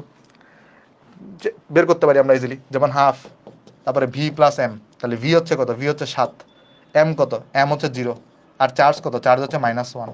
তাহলে এখানে আসবে কত? এখানে আসবে 4 আসবে, এখানে আসবে 4, তাহলে এক্স এর মান হচ্ছে এখানে 4। এখানে বলো তো এম কত হবে? এখানে এই জায়গায় এম কত হবে বলতে পারবা? এই জায়গায় এম কত হবে? আয়োডিনের সাথে কোনো ধরনের একযোজী আছে না? নাই, তাহলে এম হবে 0। বাট এবার বলতো এখানে ডি কত হবে? দেখি কে পারো। এখানে ডি কত হবে? ডি হবে 3, কারণ আয়োডিনের সাথে 3টা দ্বিযোজী পরমাণু যুক্ত, তাহলে ডি হবে কত? ডি হবে 3। তাহলে এই সূত্র থেকে এবার এখানে এল বের করো। তাহলে এল মানে কি? এই X minus M minus D, তাহলে দেখো দুইটা, এই যে দেখো নর্মালি দুইটা লন পেয়ার আসছিল, এইবার এখান থেকে লন পেয়ার বের করো। এক্স কত? 4, মাইনাস এম মাইনাস ডি, তাহলে দেখো 1। দেখো তুমি যখন ম্যানুয়ালি করছিলা এই নিয়মে, ম্যানুয়ালি যখন করছিলা তখনও দেখো এখানে এটা একই আসছিল, বাট কোনটা সহজ? কোনটা সহজ? সহজ হচ্ছে আমার আগেরটা, এটা কঠিন, এটা দিয়ে আমরা করবো না, বুঝছো? এক্সটা আরেকবার বুঝাবো। এক্স কি জিনিস? ওই যে এক্স, তো ওই এক্স তুমি আরেকবার বুঝাইতে বলতেছো আমারে। এই এক্স কিভাবে বের করে? X equal to half B plus M minus charge. এটা পড়াইছি না তোমাদেরকে ভাই? এগুলো তো অনেকবার পড়াইছি, এটা তো পড়াইছি তোমাদেরকে, এটা পড়াইছি না? ওই সূত্র ইউজ করছি, সংকরিত অরবিটাল সংখ্যা। চলো আমরা অনেকক্ষণ আমরা মুক্ত জোড় ইলেকট্রন নিয়ে আলোচনা করলাম, তাহলে আমরা ধরো নেক্সট আলোচনায় চলে যাব। এখন আমরা আলোচনা করবো হচ্ছে আমাদের বন্ধন কোণ নিয়ে। বন্ধন কোণ নিয়ে কিছু আলোচনা তোমাকে, চলো আমি বলি। একটা জিনিস মনে রাখবা, যদি ভালো করে কথাগুলো শোনো, যদি কিছু আমরা ট্রিক শিখাবো এখন, লন পেয়ার ইকুয়াল টু 0 হয়, যদি লন পেয়ার ইকুয়াল টু 0 হয়, লন পেয়ার ইকুয়াল টু 0 হয়, তবে যদি আমার এসপি সংকরায়ন হয়, তবে যদি কি হয়, এসপি সংকরায়ন হয়, এই ক্ষেত্রে বন্ড অ্যাঙ্গেল ইকুয়াল টু হবে তোমার 180 ডিগ্রি। কি হবে বলো তো? যদি লন পেয়ার ইকুয়াল টু 0 হয় আর যদি এসপি সংকরায়ন হয়, তাহলে বন্ড অ্যাঙ্গেল কত হবে? 180 ডিগ্রি। যদিও এসপি সংকরায়নের উপর লন পেয়ারের ইফেক্ট নাই, মানে এসপি সংকরায়ন হইলে লন পেয়ার যদি 1ও হয় তারপরে বন্ড অ্যাঙ্গেলটা 180 ডিগ্রি হবে। মানে এটা আমরা দেখাবো জিনিসগুলো, যদিও এখানে থাকে না আসলে, বাট এটাই ভাবে মনে রাখো। লন পেয়ার যদি 0 হয়, লন পেয়ার 0 হইতে হবে, লন পেয়ার যদি 0 হয় আর যদি এসপি সংকরায়ন হয়, তাহলে বন্ড অ্যাঙ্গেল হবে 180 ডিগ্রি। কেউ কি বলতে পারবা sp2 সংকরায়ন হইলে বন্ড অ্যাঙ্গেল কত হবে? লন পেয়ার ইকুয়াল টু 0 আর sp2 সংকরায়ন, তাহলে বলতে পারবো বন্ড অ্যাঙ্গেল কত হবে? তোমাদেরকে এটা গত ক্লাসে পড়াইছি, 120 ডিগ্রি হবে। কত হবে? 120 ডিগ্রি। ওই 109 ডিগ্রি বলে, 120 ডিগ্রি পড়াইছি না, ওই যে BF3 ক্ষেত্রে পড়াইছিলাম। বলো তো লন পেয়ার যদি না থাকে আর যদি sp3 সংকরায়ন হয়, তাইলে বন্ড অ্যাঙ্গেল কত হবে বলতে পারবা? Bond angle 109.5 degree. কত হবে? 109.5 ডিগ্রি। এগুলো আমরা দেখে আসছিলাম। আমরা এটাও দেখছি যে ধরো আমরা বলতেছি যে যদি আমার লন পেয়ার, ধরো ব্যাপারটা হচ্ছে ধরো আমার sp2 সংকরায়ন আছে, কথার কথা। আমরা দেখছি যদি আমার একটা লন পেয়ার যদি 0 থাকে, সেই ক্ষেত্রে আমরা দেখছি বন্ড অ্যাঙ্গেল কত হয়েছে? সেই ক্ষেত্রে আমরা দেখছি বন্ড অ্যাঙ্গেল হয়েছে আমাদের 120 ডিগ্রি। বাট একটা যৌগ দেখছিলাম আমরা সালফার ডাইঅক্সাইড, এটাতে দেখছিলাম আমরা যদি লন পেয়ার কটা থাকে, একটা থাকে, তাহলে বলো তো সালফার ডাইঅক্সাইডের বন্ড অ্যাঙ্গেল কত পড়েছে তোমাদেরকে গতকালকে? 119 ডিগ্রি ছিল না? কি ছিল? 119 ডিগ্রি ছিল, মনে আছে? তারপর ধরো কথার কথা, আমি তোমাকে বলতেছি ধরো আমার sp3 সংকরায়ন আছে। এখন sp3 সংকরায়ন ধরো এই lp ইকুয়াল টু ধরো 0, lp ইকুয়াল টু 0 কার ক্ষেত্রে থাকে? ধরো CH4 এর ক্ষেত্রে। এই ক্ষেত্রে বন্ড অ্যাঙ্গেল কত হয়েছে? এই ক্ষেত্রে বন্ড অ্যাঙ্গেল কত হয়েছিল? তুমি বলো ভাই 109.5 ডিগ্রি। আচ্ছা, ধরো এলপি মানে sp3, বাট এলপি হয়েছে একটা, এটা কার ক্ষেত্রে দেখছিলাম? ধরো অ্যামোনিয়া। এখানে তাহলে বন্ড অ্যাঙ্গেল কত হয়েছিল মনে আছে? এটা হয়েছিল 160 ডিগ্রি, 107 ডিগ্রি। আচ্ছা, আর যদি লন পেয়ার ইকুয়াল যদি 2 হয়, তাহলে আমরা দেখছিলাম যে ধরো কথার কথা কার জন্য দেখছিলাম আমরা বলতো? পানির জন্য। তাহলে বন্ড অ্যাঙ্গেল কত হয়েছিল? বন্ড অ্যাঙ্গেল হয়েছিল আমাদের কাছে এখানে 104.5 ডিগ্রি। মানে মূল কথা কি, আমি তোমাকে একটু বুঝাই বলি। দেখো মূল কথা কি জিনিস, মূল কথা হচ্ছে যদি লন পেয়ারের সংখ্যা বৃদ্ধি পায়, যদি কি হয় মনে রাখবা, লন পেয়ারের সংখ্যা বৃদ্ধি পায়, তাহলে বন্ড অ্যাঙ্গেলটা হ্রাস পাবে। বুঝতে পারছি আমরা? কোনো একটা পার্টিকুলার সংকরায়নে লন পেয়ার যদি বৃদ্ধি পায়, তাহলে বন্ড অ্যাঙ্গেল সংখ্যা কি হবে? বন্ড অ্যাঙ্গেল হ্রাস পাবে। ক্লিয়ার? এটা কি সবার বুঝতে অসুবিধা হচ্ছে কারো? আর যদি দেখো, এটা ভালো করে মনে রাখবা, ভালো করে মনে রাখবা, লন পেয়ার যদি 0 হয়, যদি লন পেয়ার সংখ্যা 0 থাকে, যে কোনো sp2 সংকরায়নে অ্যাঙ্গেল কত হবে? 120 ডিগ্রি। যে কোনো sp3 সংকরায়নে বন্ধন কত হবে? 109.5 ডিগ্রি। যে কোনো sp সংকরায়নে বন্ড অ্যাঙ্গেল কত হবে? 180 ডিগ্রি, যদি লন পেয়ারটা 0 থাকে। ক্লিয়ার সবার? না বুঝলে আমাকে বলতে পারো। একটু তুলে হলে আমাকে তাড়াতাড়ি বলো, একটু তাড়াতাড়ি যেতে হবে আমাদের। এটা কি তোলা হয়েছে সবার? এটা কি সবার তোলা হয়েছে? একটু আমাকে জানাবা। এই যে কয়েকটা বন্ধনকণিত, কয়েকটা মাত্র যৌগ যেগুলো পরীক্ষা আসবে, আমি তোমাকে দেখাই দিব। আমি যেগুলো দেখাবো এর বাইরে কিছু মনে রাখার দরকার নেই। ওকে, চলো আমরা নেক্সটে যাই। আসো, নেক্সটে আমরা এখন দেখবো যে এটা লিখে আসো যে যদি লন পেয়ার, ভালো করে মনে রাখবা, যদি loan pair equal to not equal to 0 হয় এবং দুইটি মোলের প্রত্যেকের লন পেয়ার এবং লন পেয়ার ও হাইব্রিডাইজেশন, হাইব্রিডাইজেশন সেম হয়, হাইব্রিডাইজেশন সেম হয়। ভালো করে বুঝি আসো, এগুলো এমসিকিউ তো অনেক বেশি লাগে। এটা এখন যেটা পড়বে এটা এমসিকিউ তো অনেক বেশি লাগে। দেখো যদি loan pair not equal to zero হয়, দেখো লন পেয়ার যদি জিরো না হয়, লন পেয়ার জিরো হলে কি হবে সেটা কিন্তু আমরা দেখে আসছি অলরেডি। লন পেয়ার জিরো হলে কি হবে সেটা আমরা দেখে আসছি অলরেডি। লন পেয়ার জিরো হলে কি হবে আমি উদাহরণ দিয়ে দেখাবো। লন পেয়ার যদি জিরো না হয় আর যদি দুইটা মৌল মানে লন পেয়ার ওয়ান হইতে পারে, টু হইতে পারে, থ্রি হইতে পারে, মানে জিরো যদি না হয় আর দুইটা মৌলের যদি হাইব্রিডাইজেশন আর লন পেয়ার সেম হয়, সেই ক্ষেত্রে মনে রাখবা যে বন্ড অ্যাঙ্গেল, এই যে সেন্ট্রাল অ্যাটমের ইলেকট্রোনেগেটিভিটি এটা যত বেশি হবে বন্ড অ্যাঙ্গেল তত বেশি হবে। ভাই কিচ্ছু বুঝতেছি না, বোঝানোর দরকার নেই, এখন আমি বুঝাবো, বোঝার দরকার নেই, আগে লিখতে থাকো। আর মনে রাখবা সাইড অ্যাটমের সাইজ যত বড় হবে, সাইড অ্যাটমের সাইজ যত বড় হবে বন্ড অ্যাঙ্গেল তত বেশি হবে।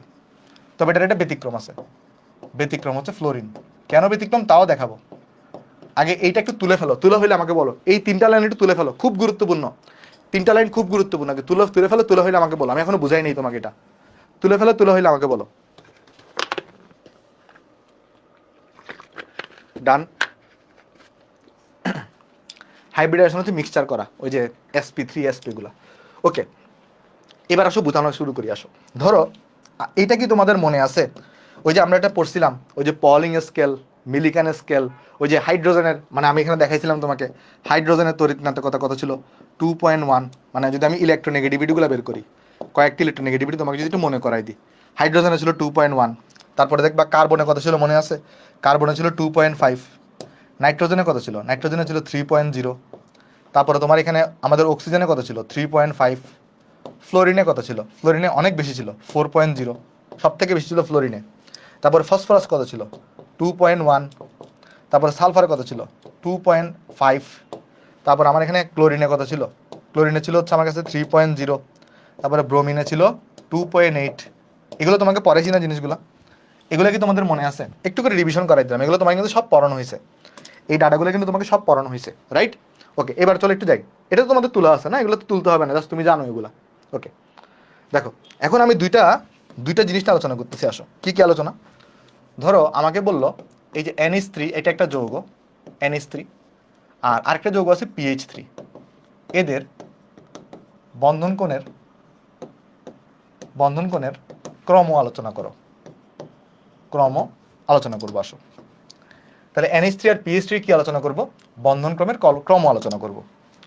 প্রথম কথা আগে আমি তোমাকে এমসিকিউর জন্য শিখাই। আমাকে বলো তো একটু, এখানে একটু করে আমাকে বলো, এখানে এখানে নাইট্রোজেন আছে, NH3টা কীরকম, এখানে হাইড্রোজেন থাকবে, এখানে হাইড্রোজেন থাকবে, আর এখানে লন পেয়ার আছে। আর PH3তে কীরকম থাকবে, এখানে ফসফরাস, এখানে হাইড্রোজেন, এখানে হাইড্রোজেন, রাইট? এখানে একটা লন পেয়ার থাকবে। এটা কি বুঝতে কারো আপত্তি আছে? লন পেয়ার কীভাবে বের করতে সেটা তুমি জানো, লন পেয়ার কীভাবে বের করতে সেটা তুমি এখন জানো।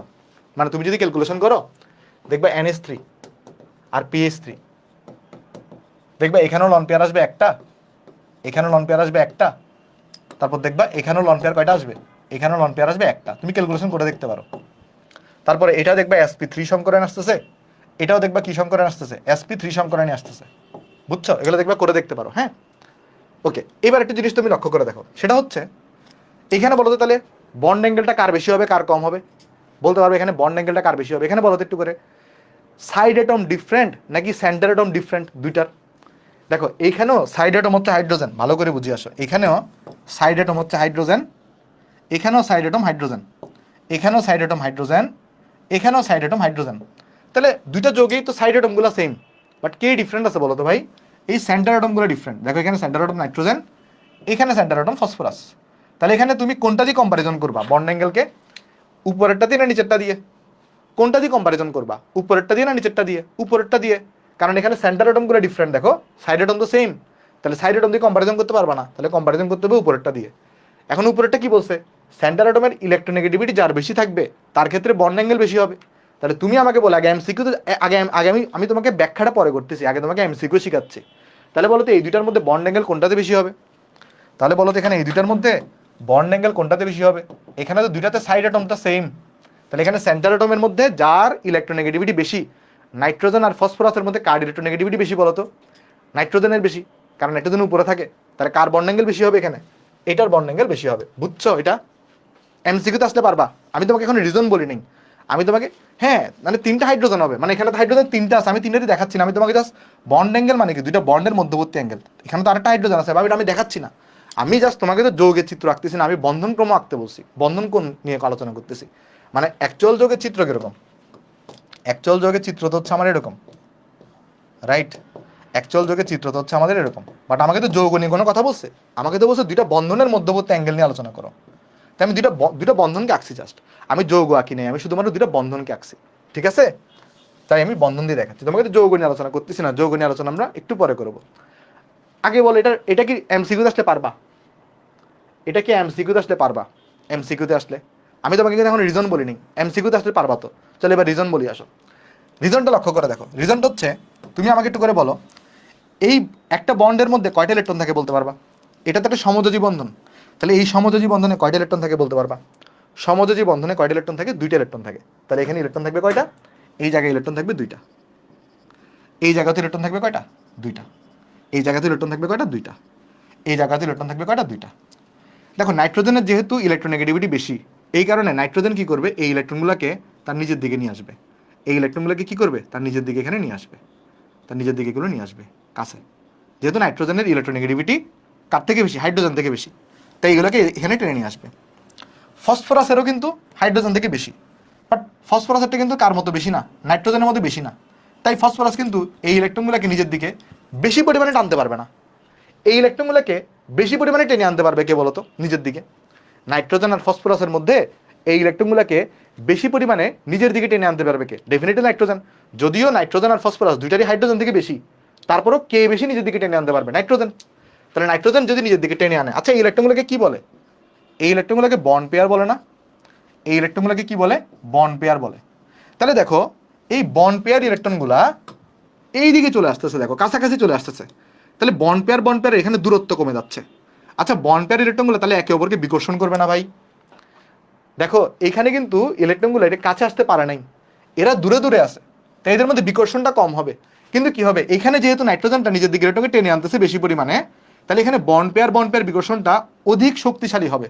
তাহলে আমি যদি জিজ্ঞেস করি তোমাকে এখানে, এই যে বন্ড পেয়ার বিকর্ষণের ক্রম করো, তাহলে কোথায় বন্ড পেয়ার বিকর্ষণ বেশি হবে?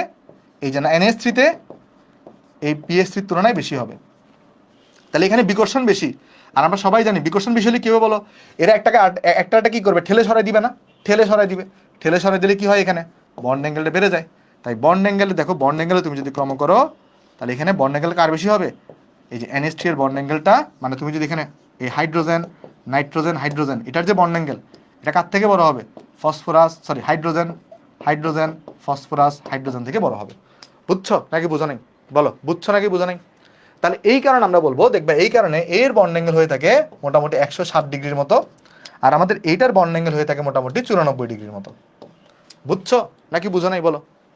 তাহলে এটা যদি ব্যাখ্যা দিতে বলে, কিভাবে ব্যাখ্যা দিবা? ব্যাখ্যা দিবে এরকম যে নাইট্রোজেনের, দেখো নাইট্রোজেনের ক্ষেত্রে কি মনে রাখবা, নাইট্রোজেনের একে তো নাইট্রোজেনের সাইজ ছোট, তাই নাইট্রোজেনের কি হবে, ইলেকট্রোনেগেটিভিটি বেশি হবে, আর ইলেকট্রোনেগেটিভিটি বেশি হওয়া মানে নিজের দিকে ইলেকট্রন টেনে আনবে বেশি, এর টেনে আনলে কি হবে, তখন বন্ড পেয়ার যে বিকর্ষণ এটা বেড়ে যাবে, আর এটা বেড়ে গেলে কি হবে, বিকর্ষণ বেড়ে গেলে বন্ড অ্যাঙ্গেল বেড়ে যায়, কারণ বিকর্ষণ বেড়ে যাওয়া মানে কি দূরে সরে যাবে। বুঝছো 160 ডিগ্রি কিভাবে, এটা তো গত ক্লাসে পড়াইছি তোমাদেরকে, ওই 109.5 ছিল, একটা লন পেয়ার আসার কারণে চেপে গেছে, এই জন্য 107 ডিগ্রি হয়ে গেছিল, আর আরেকটা লন পেয়ার আসলে কি হবে, 104.5 হয়ে যাবে পানির ক্ষেত্রে। পড়াইছি না এগুলো গত ক্লাসে? এগুলো তো গত ক্লাসের পড়া, বুঝা গেছে এটা সবার? বুঝছো নাকি বুঝো নাই? নেক্সটে যাই, তাড়াতাড়ি আগাইতে হবে, আমাদের অনেক পড়া। আজকে ক্লাসটা একটু লম্বা হইতে পারে, আজকে ক্লাসে, যেহেতু আমরা সংকরণ পুরোটা শেষ করে দিব, তাই আজকে ক্লাসটা একটু লম্বা হইতে পারে। ওকে ঠিক আছে, ওকে ওকে চলো নেক্সটে যাই, আসো। নেক্সটে দেখো, আমাকে যদি বলে কেউ, ধরো H2O ও H2S এর বন্ধন ক্রম ডিসকাশন করো, বন্ধন কোণের ক্রম ডিসকাশন করো, বন্ধন কোণের ক্রম, এটা কি পারবা তোমরা? দেখো তো এটা কি সিমিলার ভাবে ব্যাখ্যা দিতে পারবা না? বলো তো সিমিলার ভাবে ব্যাখ্যা দিতে, আগে চলো এমসিকিউতে দেখি, এমসিকিউতে আসলে কি করবা, ধরো বন্ড অ্যাঙ্গেল বলছে কার মধ্যে, H2O এবং H2S, বলো এইখানের মধ্যে কোন রুলটা অ্যাপ্লাই করবা, উপরেরটা নাকি নিচেরটা? বলো তো কোন রুল অ্যাপ্লাই করবা, উপরেরটা না নিচেরটা? দেখো H2O আর H2S এর মধ্যে হাইড্রোজেনগুলো কিন্তু সবার ক্ষেত্রে সেম, মানে সাইড অ্যাটমগুলো same, centre atom different, centre atom different, তাহলে উপরেরটা ইউজ করবা। তাহলে সেন্টার অ্যাটমের রুলস কী ছিল, যার যেই সেন্টার অ্যাটমটার ইলেকট্রোনেগেটিভিটি বেশি তার বন্ধন কোণ কী হবে, বেশি হবে। তো এই দুইটার মধ্যে অক্সিজেন আর সালফারের মধ্যে অক্সিজেন হচ্ছে উপরে থাকে, সালফার থাকে নিচে, তার কার তড়িৎ ঋণাত্মকতা বেশি, অক্সিজেনের বেশি, তাহলে বন্ধন কোণ বেশি হবে এটার। আর এই রুলটা কখন অ্যাপ্লাই হয়, দেখো এই রুলটা কখন অ্যাপ্লাই হয়, এই রুল কখন অ্যাপ্লাই হয়, যদি লন পেয়ারটা নট ইকুয়াল টু 0 হয়। দেখবা এখানেও লন, দেখো এখানেও sp3 সংকরায়ন, এখানেও দেখবে sp3 সংকরায়ন, এখানে লন পেয়ারটা হচ্ছে 2টা, দেখবে এখানেও লন পেয়ার কয়টা, 2টা, তখনই এই রুলটা অ্যাপ্লাই হবে যে যার দেখবে এটার ইলেকট্রোনেগেটিভিটি বেশি আর এটার ইলেকট্রোনেগেটিভিটি কম, তাই এখানে যার বেশি তার বন্ড অ্যাঙ্গেলটা বেশি হবে। দেখবা এটার বন্ড অ্যাঙ্গেল কত আসবে, এটার বন্ড অ্যাঙ্গেল দেখবা তুমি আসবে 104.5 ডিগ্রি, পানির ক্ষেত্রে হয়, গত ক্লাসে পড়ছি। আর দেখা যায় এটার বন্ড অ্যাঙ্গেলটা 90 ডিগ্রি কাছাকাছি হয়, 90 ডিগ্রি কাছাকাছি হয়। এবার হচ্ছে রিজন দেখি, রিজন কি আসবে, দেখো এখানে অক্সিজেন, এখানে দেখবা হাইড্রোজেন, এখানে দেখবা হাইড্রোজেন, ধর এখানে লন পেয়ার আছে, লন পেয়ারগুলোকে যদিও দেখানোর দরকার নেই, তারপরে দেখাচ্ছি, ওকে। আচ্ছা, তারপর আর এখানে ধরো সালফার, হাইড্রোজেন, এখানে ধরো হাইড্রোজেন, ওকে। দেখো বলো তো, এখানে যদি 2টা ইলেকট্রন থাকে, এখানে যদি 2টা ইলেকট্রন থাকে, এই ইলেকট্রনগুলোকে নিচের দিকে টেনে আনতে পারবে কে বেশি, অক্সিজেন নাকি সালফার? এগুলো তো বন্ড পেয়ার ইলেকট্রন, এগুলো কি ধরনের ইলেকট্রন, এগুলো হচ্ছে বন্ড পেয়ার ইলেকট্রন, এগুলো বন্ড পেয়ার ইলেকট্রন। তাহলে বন্ড পেয়ার ইলেকট্রনগুলোকে নিচের দিকে টেনে আনতে পারবে কে বেশি, অক্সিজেন নাকি সালফার? অক্সিজেন। তাহলে এগুলোকে টেনে আনবে নিজের দিকে বেশি, তাহলে এর দিকে টেনে আনবে বেশি। তো যদি বেশি টেনে আনে তখন এদের মধ্যে বিকর্ষণ হবে না ভাই, এদের মধ্যে বন্ড পেয়ার বিকর্ষণটা অনেক বেড়ে যাবে, অনেক বেড়ে যাবে। আর বেড়ে যাওয়ার কারণে এই বন্ড অ্যাঙ্গেলটা কী হবে, এই বন্ড অ্যাঙ্গেলটাও বেড়ে যাবে, এই কারণে এর বন্ড অ্যাঙ্গেলটা বেশি থাকে। বোঝা গেছে রিজনটা নাকি বুঝো নাই বলো? রিজনটা কি বুঝতে পারছি আমরা নাকি বুঝি নাই? আশা করি বুঝতে পারছি। নেক্সটে যাই। হ্যাঁ, না, একটা sp2 আর একটা sp3 হলে এই নিয়ম অ্যাপ্লাই করা যাবে না, একটা sp2 একটা sp3 হলে এই নিয়ম অ্যাপ্লাই করা যাবে না। কেন যাবে না বলো তো? কারণ এটা তো বলছি, এটা কখন অ্যাপ্লাই করা যাবে, যদি লন পেয়ার সংখ্যাও সেম হয় আর হাইব্রিডাইজেশন সংখ্যাও যদি সেম হয়, তখন অ্যাপ্লাই করা যাবে এই রুলটা। এই রুলটা তখনই অ্যাপ্লাই করা যাবে যদি তোমার এই দুইটা সেম হয়। আর যদি সেম না হয়, একটা যদি sp2 একটা যদি sp3 হয়, তো sp2 এর জন্য তো 120 ডিগ্রি আর sp3 এর জন্য তো 109.5 ডিগ্রি, তাই তখন তো ডিফারেন্ট নিয়ম, এটার জন্য এক ধরনের নিয়ম, ওইটার জন্য আরেক ধরনের নিয়ম, বুঝো নাই? আমরা দেখাবো, উদাহরণ দেখাবো, সব ক্লিয়ার হয়ে যাবে কনফিউশন। আসো এবার নেক্সটে যাই। আসো ধরো আমাকে বললো NH3 আর NF3, ধরো আমাকে বললো একটা বললো NH3, একটা বললো NF3, এদের বন্ড অ্যাঙ্গেলটা আমি কম্পারিজন করব। বলো এখানে কি রুল কোনটা অ্যাপ্লাই করবা, এখানে রুল কোনটা অ্যাপ্লাই করবা, প্রথমটা না সেকেন্ডটা? কেউ বলতে পারবা? প্রথমটা নাকি সেকেন্ডটা? প্রথমটা নাকি সেকেন্ডটা? কেউ বলতে পারবা প্রথমটা নাকি সেকেন্ডটা অ্যাপ্লাই করবা রুল? এখানে কোন রুলটা অ্যাপ্লাই করবা, প্রথমটা নাকি সেকেন্ডটা? দেখো এখানে কিন্তু সেন্টার অ্যাটমগুলো সেম, এখানে সেন্টার অ্যাটমগুলো সেম, কিন্তু কি ভিন্ন বলো তো? এখানে দেখো সেন্টার অ্যাটম সেম, কিন্তু ডিফারেন্ট কে, সাইড অ্যাটমগুলো ডিফারেন্ট। তাহলে একটা জিনিস দেখো, ভালো করে বুঝো, এখানে অ্যাপ্লাই করবো সেকেন্ডটা। সেকেন্ড নিয়ম কি বলছে, সাইড অ্যাটমের সাইজ যত বড় হবে বন্ড অ্যাঙ্গেল তত বেশি হবে। কিন্তু কেয়ারফুল থাকে, এখানে জিনিস লিখছে ব্যতিক্রম। এটা দেখো একটা ওয়ার্ড লেখা আছে ব্যতিক্রম। কে ব্যতিক্রম? ফ্লোরিন। খেয়াল করছো? ফ্লোরিন ব্যতিক্রম। ফ্লোরিনের জন্য ডিফারেন্ট কেস হবে, চলো দেখাই আসো। মানে ফ্লোরিনের জন্য এই রুলটা অ্যাপ্লাই করবা না, বা এই রুলটার উল্টা অ্যাপ্লাই হবে, এই রুলটার উল্টা অ্যাপ্লাই হবে। মানে আমি তোমাকে বুঝাই বলি, চলো আমি আগে রিজন ব্যাখ্যা করি, পরে আমি দেখাই দিব কি কেন এরকম উল্টা হয়েছে। আচ্ছা আমাকে বলো একটা জিনিস, ভালো করে বুঝো। এখানের মধ্যে এই যে 2টা ইলেকট্রন আছে, এখানেও 2টা ইলেকট্রন আছে, তাহলে ভালো করে একটু করে বুঝে আসো। তাহলে এখানের মধ্যে তুমি দেখো হাইড্রোজেনের কিন্তু সাইজ অনেক ছোট, আবার হাইড্রোজেনের ইলেকট্রোনেগেটিভিটিও নাইট্রোজেন থেকে কম। এই কারণে এই ইলেকট্রনগুলোকে কে নিজের দিকে নিয়ে আসবে, এখানে এই নাইট্রোজেনগুলো নিজের দিকে নিয়ে আসবে, এখানে নিয়ে আসবে নাইট্রোজেনগুলো কি করবে, নিজের দিকে নিয়ে আসবে। বাট এই ক্ষেত্রে ভালো করে লক্ষ্য করে দেখো, এই ক্ষেত্রে এই যে ফ্লোরিন, এ হচ্ছে অধিক তড়িৎ ঋণাত্মক, এর ইলেকট্রোনেগেটিভিটি মারাত্মক, এ অধিক তড়িৎ ঋণাত্মক, এ সব থেকে বেশি পর্যায় সারণীর অধিক তড়িৎ ঋণাত্মক মৌল কোনটা, ফ্লোরিন। তাহলে কি হবে, এই ইলেকট্রনগুলো কি নাইট্রোজেনের দিকে যাবে নাকি ফ্লোরিনের দিকে যাবে বলো? এই ইলেকট্রনগুলো কি নাইট্রোজেনের দিকে যাবে নাকি ফ্লোরিনের দিকে যাবে? এই ক্ষেত্রে এই ইলেকট্রনগুলো কি হবে, ফ্লোরিনের দিকে আসবে। তাহলে এই ইলেকট্রনগুলো এদিকে চলে আসবে। তাহলে এদিকে যদি চলে আসে, তাহলে এখানে কি বন্ড পেয়ার বিকর্ষণ হবে? কোথায় বন্ড পেয়ার বিকর্ষণ বেশি হবে বলো তো? এই জায়গাতে দেখো বন্ড পেয়ার বিকর্ষণ অনেক বেশি হবে। কারণ এখানে এটা কাছাকাছি চলে আসছে, এটা তো কাছাকাছি না, এটা দূরে সরে যাচ্ছে। তাহলে এখানে তো বন্ড পেয়ার বিকর্ষণটা স্ট্রং হবে না। কোথায় বিকর্ষণ বেশি হবে? এখানে কাছাকাছি চলে আসতেছে, এই জায়গায় বন্ড পেয়ার বিকর্ষণ বেশি। তাই এই ক্ষেত্রে এই জন্য ব্যতিক্রম দেখা যায়।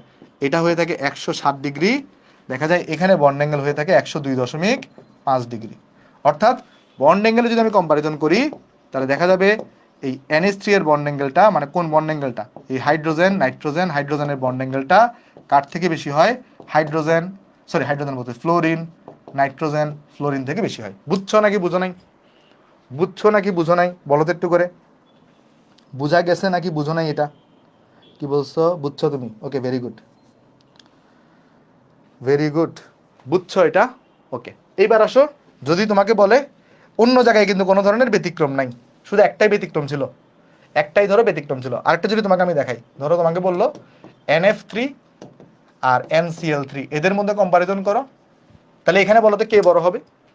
এখানে বলো তো কে বড় হবে? এখানে কিন্তু ব্যতিক্রম নাই, ব্যতিক্রম মানে ব্যাপারটা বুঝো, এখানে ফ্লোরিন আছে, মানে এখানে ফার্স্ট অফ অল কাইনেট একটু বুঝো। এখানে কে বড়? এখানে তুমি চিন্তা করবা সাইড অ্যাটম দিয়ে, তাহলে সাইড অ্যাটম হচ্ছে ক্লোরিনেটটা বড়, তাহলে NCl3 এর বন্ড অ্যাঙ্গেলটা তোমার হচ্ছে কি হবে? তোমার বেশি হবে। মানে ব্যতিক্রমটা কোথায় ছিল দেখো, ব্যতিক্রমটা এখানে হয়েছিল। নিয়মটা কি? সাইড অ্যাটমের সাইজ বড় হইলে বন্ড অ্যাঙ্গেলটা বড় হয়, বাট ফ্লোরিন এই ক্ষেত্রে ব্যতিক্রম দেখায়। মানে জিনিসটা বুঝো, এই ক্ষেত্রে এই সাইড অ্যাটম আর এই সাইড অ্যাটমের মধ্যে কোনটা? এটার মধ্যে, যদিও এটারটা বেশি সাইড অ্যাটমের সাইজ, বাট তারপরে এটার জন্য বন্ড অ্যাঙ্গেল কম হবে। এটা কেন? এই ফ্লোরিনের অধিক তড়িৎ ঋণাত্মকতার জন্য।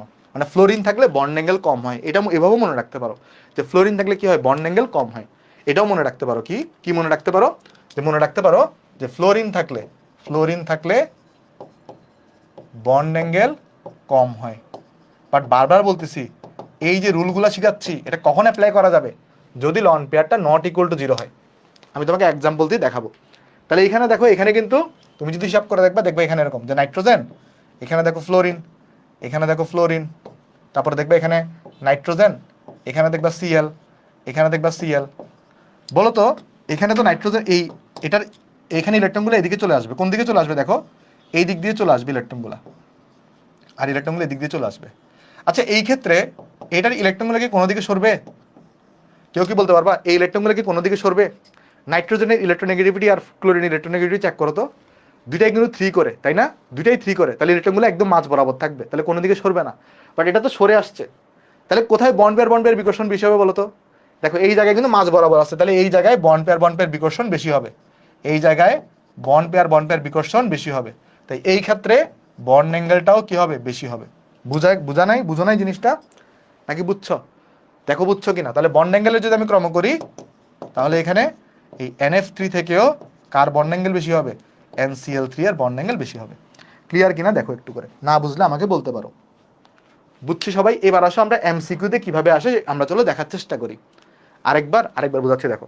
এই যে নাইট্রোজেন আর ফ্লোরিনের মধ্যে ফ্লোরিনের ইলেকট্রোনেগেটিভিটি অ্যারাউন্ড 4, বাট নাইট্রোজেনের হচ্ছে 3 হয়ে থাকে, তাহলে ফ্লোরিনের বেশি, তাহলে ইলেকট্রনগুলোকে নিজের দিকে নিয়ে আসবে, নিজের দিকে নিয়ে আসছে। তাহলে এখানে দেখো বন্ড পেয়ারগুলো যদি এদিকে সরে যায়, তাহলে বন্ড পেয়ারগুলো একজন আরেকজন থেকে অনেক দূরে চলে গেছে না? আর দূরে চলে গেলে কি বিকর্ষণ বেশি হবে না কম হবে? বিকর্ষণ কম হবে। বাট এই ক্ষেত্রে কিন্তু ইলেকট্রনগুলো কোনো জায়গায় যায় নাই, মাঝখানে আছে, তাহলে কিন্তু বিকর্ষণটা তুলনামূলক এর থেকে বেশি হবে, এর থেকে বেশি হবে। তাই কি হয়েছে বলতো, এখানে এটার বন্ড অ্যাঙ্গেলটা বেশি হবে, কারণ বিকর্ষণ বেশি হলে বন্ড অ্যাঙ্গেল বেশি হয়। বিকর্ষণের কারণে কি হবে? এটা সরে যাবে না পরস্পর থেকে, তখন বন্ড অ্যাঙ্গেল বেশি হবে। বুঝছো নাকি বুঝো নাই? আশা করি বুঝতে পারছি। ওকে, ওকে, আশা করি বুঝতে পারছি। চলো এবার একটা জিনিস নেক্সটে যাই আসো। এবার আমরা যেটা ডিসকাশন করব, ধরো আমাকে কিছু যৌগ দেওয়া থাকবে। কিরকম যৌগ দেওয়া থাকবে? একটা কাজ করি, এটাকে একটু করে মুছি, এটাকে একটু করে মুছি, তারপর আমি তোমাকে কিছু এক্সাম্পল তোমাকে দেখাবো। এটাকে একটু কপি করি। ওকে, দেখে আসো আলোচনা করি। ফার্স্টে ধরো প্রথম উদাহরণ, আজকে ক্লাসটা একটু বড় হবে, ধরো 1 ঘন্টা 45 মিনিট বা 2 ঘন্টা যেতে পারে, তো একটু ধৈর্য দিয়ে করিও, কেমন? ধরো এখানে লেখা BeCl2 লেখা। আচ্ছা, আমি এখানে বন্ড অ্যাঙ্গেলের কম্পারিজন করবো, কেমন? কি কি লেখা? BeCl2 লেখা, তারপর লেখা এখানে BCl3 লেখা, তারপর ধরো এখানে লেখা হচ্ছে আমাদের CH4 লেখা। আচ্ছা, আমাকে বলতেছে এদের মধ্যে কার বন্ড অ্যাঙ্গেল বেশি হবে, কার বন্ড অ্যাঙ্গেল কম হবে। তাহলে একটু লক্ষ্য করে দেখো তো, এইখানে তুমি ভালো করে বুঝো, এর সংকরায়নটা কি হবে? sp সংকরায়ন না? এটা তুমি তো বের করতে পারো। এর সংকরায়ন কি হবে? sp2 সংকরায়ন না? এর সংকরায়ন কি হবে বলো তো? sp3 সংকরায়ন। এগুলো তোমাকে শিখাইছি আমি। এখানে কি কোনো জায়গায় লন পেয়ার আছে? না। আর এখানে ডিফারেন্ট সংকরায়ন, ডিফারেন্ট হলে তো লন পেয়ারটা চেক করার দরকার নেই। তাহলে বলো তো কোন ক্ষেত্রে বন্ড অ্যাঙ্গেল বেশি হবে? sp সংকরণে বন্ড অ্যাঙ্গেল সব থেকে বেশি হয়, তাহলে এর বন্ড অ্যাঙ্গেলটা এর থেকে বেশি, এর বন্ড অ্যাঙ্গেল এর থেকে বেশি। প্রথমটা কি বুঝতে পারছি আমরা সবাই? বলো প্রথমটা কি বুঝতে পারছি? আশা করি বুঝতে পারছি। চলো সেকেন্ডে যাই। ধরো আমাকে বললো, সেকেন্ডে আরেকটা জিনিস বললো, ধরো তুমি এখানে নিছো সি বি আর 4 নিছো ধরো, তারপর ধরো তুমি এখানে নিছো CCl4 নিছো ধরো, তারপর ধরো তুমি এখানে নিছো CH4। দেখো বলো এইখানে কার্বনের সংকরণ কি আসবে? sp3 আসবে, দেখবা চেক করে দেখবে sp3 আসবে। এখানে দেখবা কার্বনের সংকরণ কি আসবে? sp3 আসবে। এখানে দেখবা কার্বনের সংকরণ কি আসবে? sp3 আসবে। বলো তো এখানে বন্ড অ্যাঙ্গেল কার বেশি হবে? বন্ড অ্যাঙ্গেল কার বেশি হবে বলো? বন্ড অ্যাঙ্গেল কার বেশি হবে বলো? বলতে পারবে বন্ড অ্যাঙ্গেল কার বেশি হবে এখানে? বন্ড অ্যাঙ্গেল কার বেশি হবে বলো? পড়াইছি না, সাইড অ্যাটম যার বড় হয় তার বন্ড অ্যাঙ্গেল বড় হয়। সাইড অ্যাটম যার বড় হয় বন্ড অ্যাঙ্গেল বড় হয়। পড়াইছি না এগুলো? বাট ওই রুলটা কখন অ্যাপ্লাই হয়?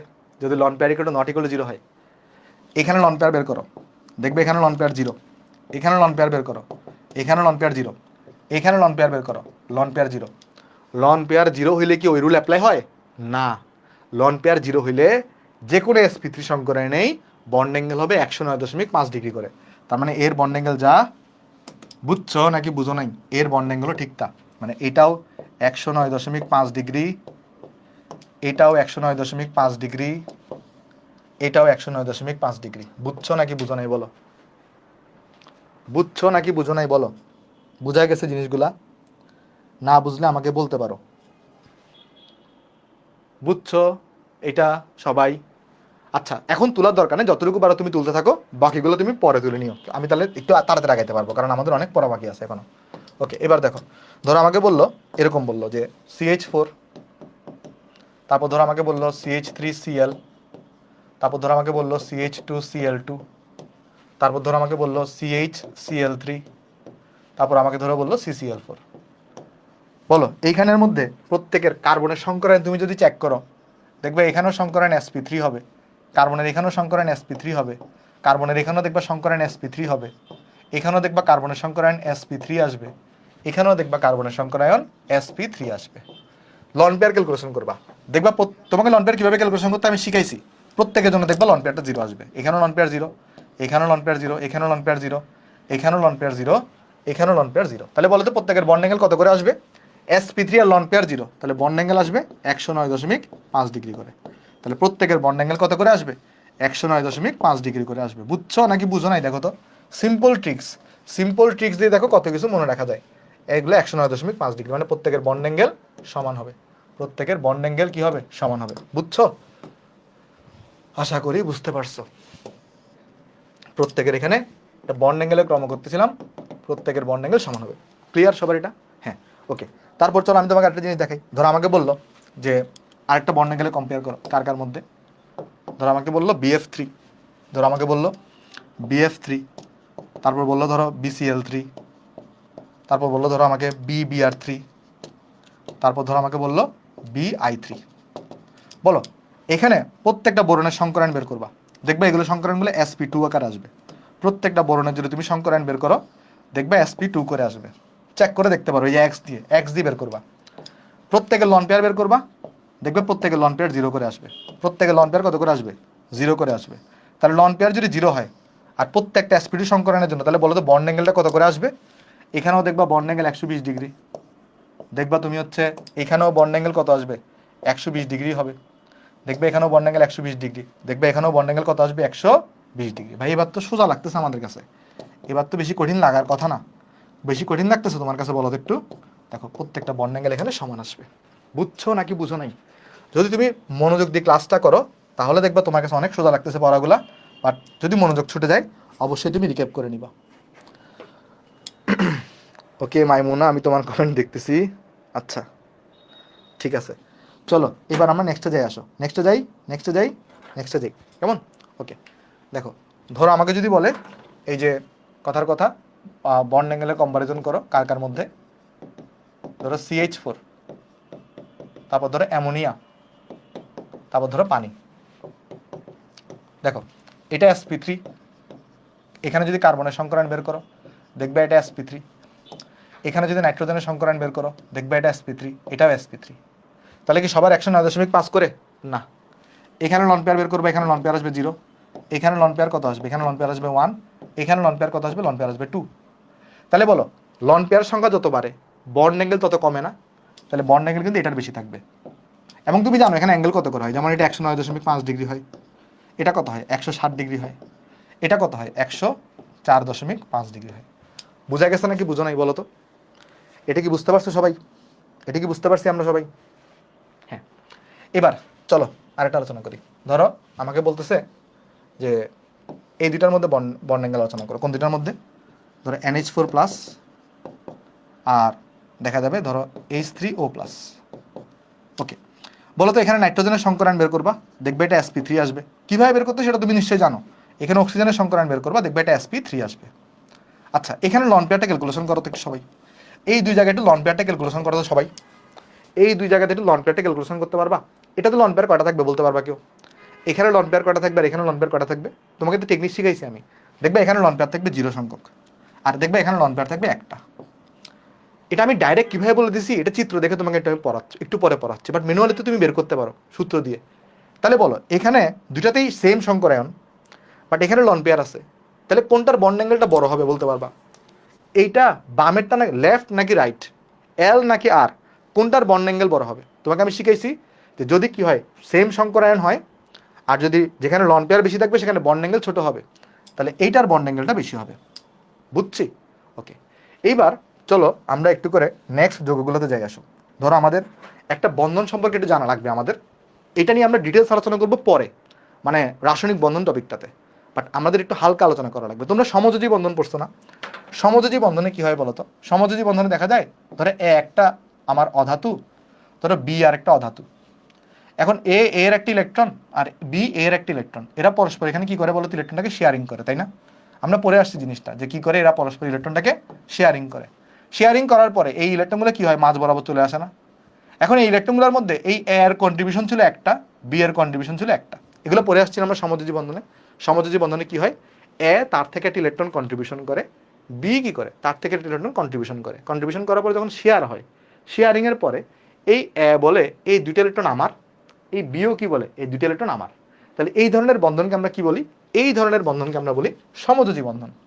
বাট তোমরা কি সন্নিবেশ সমযোজী বন্ধন এটা নাম শুনছো কখনো? সন্নিবেশ সমযোজী বন্ধনে কি হয় জানো? ধরো এই এর কাছে একটা লন পেয়ার আছে, কথাটা ভালো করে বুঝো। ধরো এর কাছে আর একটা লন পেয়ার আছে, আর বি এর কাছে ধরো কোনো ধরনের লন পেয়ার নাই। ধরো বি এর কাছে কোনো ধরনের লন পেয়ার নাই, বাট বি এর ইলেকট্রন শর্টেজ আছে। বা এইভাবে চিন্তা করি, দেখো মানে এমন যদি হয় যে এর কাছে একটা লন পেয়ার আছে, তখন এ কি করবে? এ বলবে যে ভাই তাহলে আমি একটা কাজ করি, আসো এই দুইটা ইলেকট্রনকে এই লন পেয়ারটাকে আমি তোমাকে দিয়ে দিচ্ছি, তোমার সাথে শেয়ারিং করতেছি। তোমার সাথে কি করতেছি? শেয়ারিং করতেছি। মানে জিনিসটা ভালো করে বুঝিয়ে আসো। এইটার সাথে এখানেও ইলেকট্রন শেয়ারিং হয়, এইখানেও ইলেকট্রন শেয়ারিংই হয়, বাট দুইটার মধ্যে পার্থক্য কি জানো? দুইটার মধ্যে পার্থক্য হচ্ছে এটার ক্ষেত্রে এই এ একটা কন্ট্রিবিউশন করে, বি একটা কন্ট্রিবিউশন করে। মানে ব্যাপারটা হচ্ছে এরকম, ধরো একটা 100 টাকার প্রোডাক্ট বা 100 টাকার একটা সাবস্ক্রিপশন তুমি কিনবা, তুমি দিছো 50 টাকা, তোমার বন্ধু দিছে 50 টাকা, কেনার পরে দুজনে তুমি এনজয় করতেছো। আর এটার মধ্যে পার্থক্য কি জানো? এই 100 টাকা এখানে একজনই দেয়, বাট দেওয়ার পরে ওইটা আইডিটাকে সে শেয়ার করে দেয় বা সাবস্ক্রিপশনটাকে সে শেয়ার করে দেয়, মানে এনজয় দুইজনই করে। মানে ব্যাপারটা কি? এই ইলেকট্রন দুইটাকে এখানে যখন শেয়ারিং করে দিবে, ইলেকট্রন দুটো এখানে চলে আসবে, তাহলে এই দুটো ইলেকট্রন এও বলবে এই দুটো ইলেকট্রন আমার, বিও বলবে এই দুটো ইলেকট্রন আমার। তাহলে এই দুই বন্ধনের মধ্যে পার্থক্য বুঝতে পারছো? সমযোজী বন্ধনে কি হয়? কন্ট্রিবিউশনে দুইজনে অংশগ্রহণ করে, একজন দেয় একটা আরেকজন দেয় আরেকটা, তারপর ইলেকট্রন যখন শেয়ারিং হয় দুইটা ইলেকট্রনকে প্রত্যেকে নিজের বলে দাবি করে। বাট এখানে কি হয়? এখানে দুটো ইলেকট্রনের কন্ট্রিবিউশন করে একজন, বাট কন্ট্রিবিউশন করার পরে যখন শেয়ারিং হয় ইলেকট্রনগুলোকে দাবি করে দুইজনই। মানে এ বলবে এই দুটো ইলেকট্রন আমার, এও বলবে এই দুটো ইলেকট্রন আমার। বুঝতে পারছি নাকি বুঝি নাই দুটার মধ্যে পার্থক্য? বোঝা গেছে নাকি বুঝো নাই? না, আয়নিক কখন হবে? যদি প্লাস মাইনাস হয়। প্লাস মাইনাস, এখানে তো প্লাস মাইনাস না, মানে এই এ কিন্তু ইলেকট্রন ছেড়ে দেয় নাই। ভালো করে বুঝো, এ কি ইলেকট্রনটা দান করে দিছে? একে দান করে নাই, দান করে নাই, ইলেকট্রনটা শেয়ারিং করছে। এই ইলেকট্রন দুটো কিন্তু এখন এরই আছে, বাট জাস্ট শেয়ারিং করছে। শেয়ারিং করার ফলে কি হয়, মানে ধরো কথার কথা, তুমি তোমার বাসায় তোমার ওয়াইফাই আছে, এখন তুমি তোমার বাসায় ওয়াইফাই বিল তুমি দাও, এখন তোমার বন্ধু যদি একটা তোমার বাসায় বেড়াতে আসে, তুমি কি তোমার ওয়াইফাইয়ের পাসওয়ার্ডটা দিবা না তাকে? বলো তো, তুমি কি তোমার বন্ধুকে ওয়াইফাইয়ের পাসওয়ার্ডটা দিবা না? দিবা তো নিশ্চয়ই। তো সেই ক্ষেত্রে তার থেকে কি তুমি কোনো টাকা দাবি করতেছো, বা তোমার ওয়াইফাই কি তোমার থেকে চলে গেছে, ব্যাপারটা তা না। তোমারও আছে, তোমারও আছে, বাট তুমি শেয়ারিং করছো আর কি, ওকে দিছো, ও কোনো টাকা দেয় নাই, বাট এনজয় করতেছে। জিনিসটা হচ্ছে এরকম, বুঝছো? মানে এইখানে এটা আয়নিক, মানে কি আয়নিককে কি হয়, আয়নিকে যেটা হয়, এই সোডিয়াম তার ইলেকট্রন ছেড়ে দেয়, একদম ছেড়ে দেয়, ছেড়ে দিয়ে Na প্লাসে পরিণত হয়। এখানে তো কোনো প্লাস মাইনাস তৈরি হয় নাই, তাই এটা কিন্তু আয়নিক না। তাহলে দুইটার মধ্যে ডিফারেন্সটাকে আমরা ক্লিয়ার, ডিফারেন্সটা কি ক্লিয়ার নাকি দেখো তো, যে সমযোজী আর সন্নিবেশের মধ্যে, সমযোজীতে কি হয়, দুইজনই কন্ট্রিবিউশন থাকে, আর সন্নিবেশে কি হয়, একজনের কন্ট্রিবিউশন থাকে। আর যে সমযোজীতে আমরা কিভাবে বুঝবো যে কে কন্ট্রিবিউশন করছে, এটা বোঝানোর জন্য আমরা একটা অ্যারো চিহ্ন ইউজ করি। ধরো এখানে অ্যারো চিহ্নটা এ থেকে বি এর দিকে দেওয়া, তাই কন্ট্রিবিউশনটা কে করছে, এ করছে। আবার যদি এরকম থাকতো, বলো তো, এখানে ধরো এখানে ডি দিলাম, এখানে ধরো ই দিলাম, ধরো এই অ্যারো চিহ্নটাকে এদিকে দিলাম, বলো তো এখানে কন্ট্রিবিউশন করছে কে, ই নাকি ডি? ই। তাহলে যে কন্ট্রিবিউশন করছে তার থেকে ডিরেকশন দেওয়া থাকে। আচ্ছা, আরেকটা জিনিস, এখানে যে কন্ট্রিবিউশন করে তাকে বলা হয় দাতা পরমাণু, এটাকে বলা হয় দাতা পরমাণু। আর এটাকে ইংলিশে আর একটা নাম দেওয়া হয়, এটাকে বলা হয় লিগান্ট। ইংলিশে এটাকে কি বলে, এটাকে বলে লিগান্ট। আর যে গ্রহণ করে তাকে বলা হয় গ্রহীতা পরমাণু। এটাকে কি বলা হবে, এটাকে বলা হবে গ্রহীতা পরমাণু, এটাকে বলা হবে গ্রহীতা পরমাণু। এখন কথা হচ্ছে, দাতা পরমাণু হিসেবে কারা কাজ করতে পারবে, আর গ্রহীতা পরমাণু হিসেবে কারা কাজ করতে পারবে? তুমি চিন্তা করো তো, কে দাতা পরমাণু, তার থেকে ইলেকট্রনের বেশি থাকতে হবে, নাহলে সে কিভাবে দিবে? তোমার কাছে যদি ওয়াইফাই না থাকে, তাহলে তুমি ওয়াইফাই পাসওয়ার্ড দিতে পারবা না। তাহলে দাতা পরমাণু হিসেবে কাজ করবে যাদের মধ্যে লন পেয়ার আছে, অথবা যাদের মধ্যে নেগেটিভ চার্জ আছে। কথাটা বুঝতে পারছো? দাতা পরমাণু হিসেবে কারা কাজ করবে, দাতা পরমাণু মানে কি, এ কন্ট্রিবিউশন করবে। তাহলে দাতা পরমাণু হিসেবে কারা কাজ করবে, যাদের মধ্যে হয় লন পেয়ার থাকবে, নাইলে নেগেটিভ চার্জ থাকবে। আর বলো তো গ্রহীতা পরমাণু, গ্রহীতা কি, এটা এর থেকে টাকা পয়সা নাই। তো এখন তুমি চিন্তা করো, ধরো একজন কোটিপতি লোক, তুমি যদি তাকে 10 টাকা দাও, সে কি 10 টাকাটা নিবে? বা তুমি যদি তাকে 1000 টাকা দাও, সে কি 1000 টাকা নিবে? ধরো একজন লোক কোটিপতি, তারা যদি তুমি 1000 টাকা দাও, সে নিবে না। কে নিবে 1000 টাকাটা, বলো তো? যার কাছে টাকার সংকট আছে, যার কাছে টাকার সংকট আছে। টাকার সংকট কার কাছে থাকে, ইলেকট্রনের সংকট কার কাছে থাকে? যাদের মধ্যে পজিটিভ চার্জ থাকে, অথবা অথবা যাদের মধ্যে অষ্টক সংকোচন থাকে। এটা কি তোমরা কখনো শুনছো, অষ্টক সংকোচন? অষ্টক সংকোচন এই ওয়ার্ডটা কখনো শুনছো? অষ্টক সংকোচন, অষ্টক সংকোচন মানে কি, মানে ধরো এর মধ্যে 8টার কম ইলেকট্রন আছে, 8টার কম ইলেকট্রন আছে। যেমন অষ্টক সংকোচন যৌগ কারা, ধরো তোমার হচ্ছে BF3, এটা একটা অষ্টক সংকোচন যৌগ, LCl3, এটা একটা অষ্টক সংকোচন যৌগ। এগুলো হচ্ছে অষ্টক সংকোচন যৌগ, বুঝছো? এরা কি হিসেবে কাজ করবে, এরা গ্রহীতা হিসেবে কাজ করবে, এরা গ্রহীতা হিসেবে কাজ করবে। ভাই সিম্পল হিসাব, দাতা পরমাণু হিসেবে কাজ করবে কারা, যাদের এক্সট্রা ইলেকট্রন দেওয়ার ক্যাপাবিলিটি আছে। কাদের ক্যাপাবিলিটি থাকে, যাদের লন পেয়ার থাকবে বা নেগেটিভ চার্জ থাকবে, মানে যাদের ইলেকট্রন বেশি আছে। আর কে গ্রহীতা হিসেবে কাজ করবে, যার ইলেকট্রন কম আছে। এখন ইলেকট্রন কম কার থাকে, হয় পজিটিভ চার্জের, না তার অষ্টক সংকোচন হবে। অষ্টক সংকোচন কিরকম দেখো তো, অষ্টক সংকোচন কিরকম, ধরো BF3 এই যোগটাকে যদি আঁকি, BF3 এই যোগটাকে ধরো আঁকলাম, বলো তো এখানে বোরনের চারপাশে কয়টা ইলেকট্রন আছে, বোরনের চারপাশে কয়টা ইলেকট্রন? দেখো এখানে দুইটা, এখানে দুইটা, এখানে দুইটা, তাহলে বোরনের এখানে চারপাশে 6টা ইলেকট্রন আছে না? তাহলে তো 2টা ইলেকট্রন কম আছে। তাহলে এই বোরন BF3 এই যৌগটাকে আমরা বলবো তখন কি বলতো, অষ্টক সংকোচন যৌগ। বোঝা গেছে নাকি বুঝো নাই বলো তো? সন্নিবেশটা কি বুঝতে পারছো, সন্নিবেশটা? ওকে ফারদিন, তোমার কমেন্ট দেখলাম, তুমি পাসওয়ার্ড দিবা না, বুঝলাম। আচ্ছা চলো, এবার কেন পরিণাম এটা এখন আমরা আলোচনা করবো। আসলে আমাদের এখানে একটা যৌগ নিয়ে আলোচনা করবো, যার নাম হচ্ছে আমাদের অ্যামোনিয়াম আয়ন। ধরো একটা যৌগ নিয়ে আমরা আলোচনা করবো, যার নাম হচ্ছে আমাদের কি, অ্যামোনিয়াম আয়ন, NH4+। NH4+। একটু করে বের করে দেখবা এটার এক্স কত আসে, হাফ। ভি, ভি কত, ভি হচ্ছে 5 নাইট্রোজেন, এম হচ্ছে 4, আর মাইনাস চার্জ, চার্জ হচ্ছে এখানে +1, তাহলে এখানে আসবে 4। আচ্ছা 4 আসা মানে এখানে কি ধরনের সংকরায়ন হবে, sp3 সংকরায়ন হবে না? আচ্ছা অ্যামোনিয়ার চিত্রটা কিরকম ছিল মনে আছে তোমাদের, অ্যামোনিয়ার চিত্র? অ্যামোনিয়ার চিত্রটা কি কারো মনে আছে, অ্যামোনিয়ার চিত্র? অ্যামোনিয়ার চিত্র কিরকম হইতো বলো তো, অ্যামোনিয়ার চিত্র? অ্যামোনিয়ার চিত্র এরকম হইতো, দেখো নাইট্রোজেন, এখানে 3টা হাইড্রোজেন থাকতো, এখানে 3টা হাইড্রোজেন থাকতো, আর এখানে একটা লন পেয়ার থাকতো। রাইট, এরকম চিত্র ছিল। এখন তুমি একটা জিনিস চিন্তা করো, NH4+ কিভাবে গঠিত হয় জানো?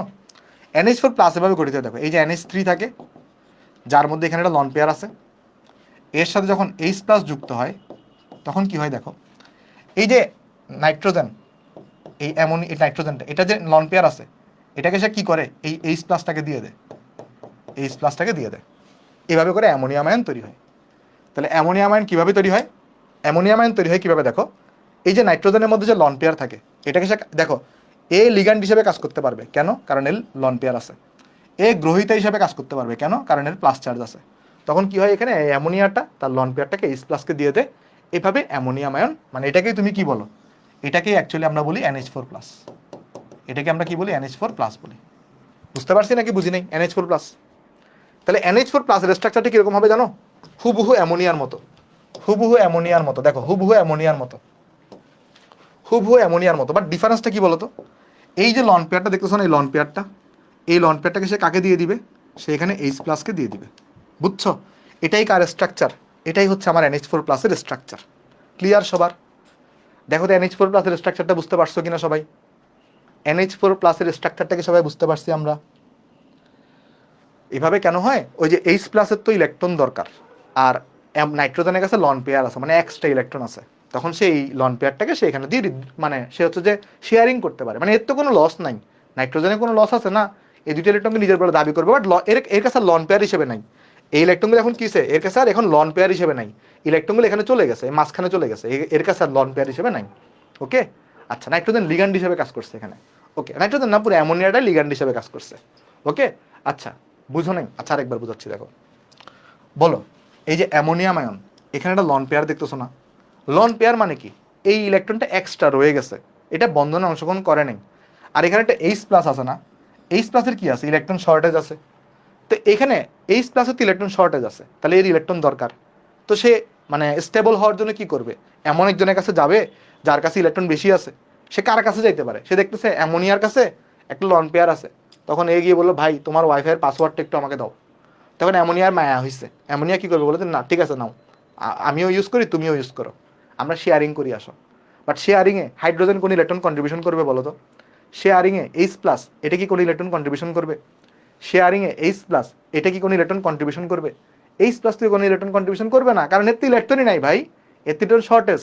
তখন অ্যামোনিয়া অ্যামোনিয়া এটা যে নাইট্রোজেন আছে, এ বলবে ঠিক আছে আমার দুইটা ইলেকট্রন আছে, একটা বন্ডের জন্য দুইটা ইলেকট্রন দরকার, দুইটা ইলেকট্রনে আমি কন্ট্রিবিউশন করব, বাট আমাকেও কিন্তু ইউজ করতে দিতে হবে, আমার থেকে নিয়ে ফেললে হবে না।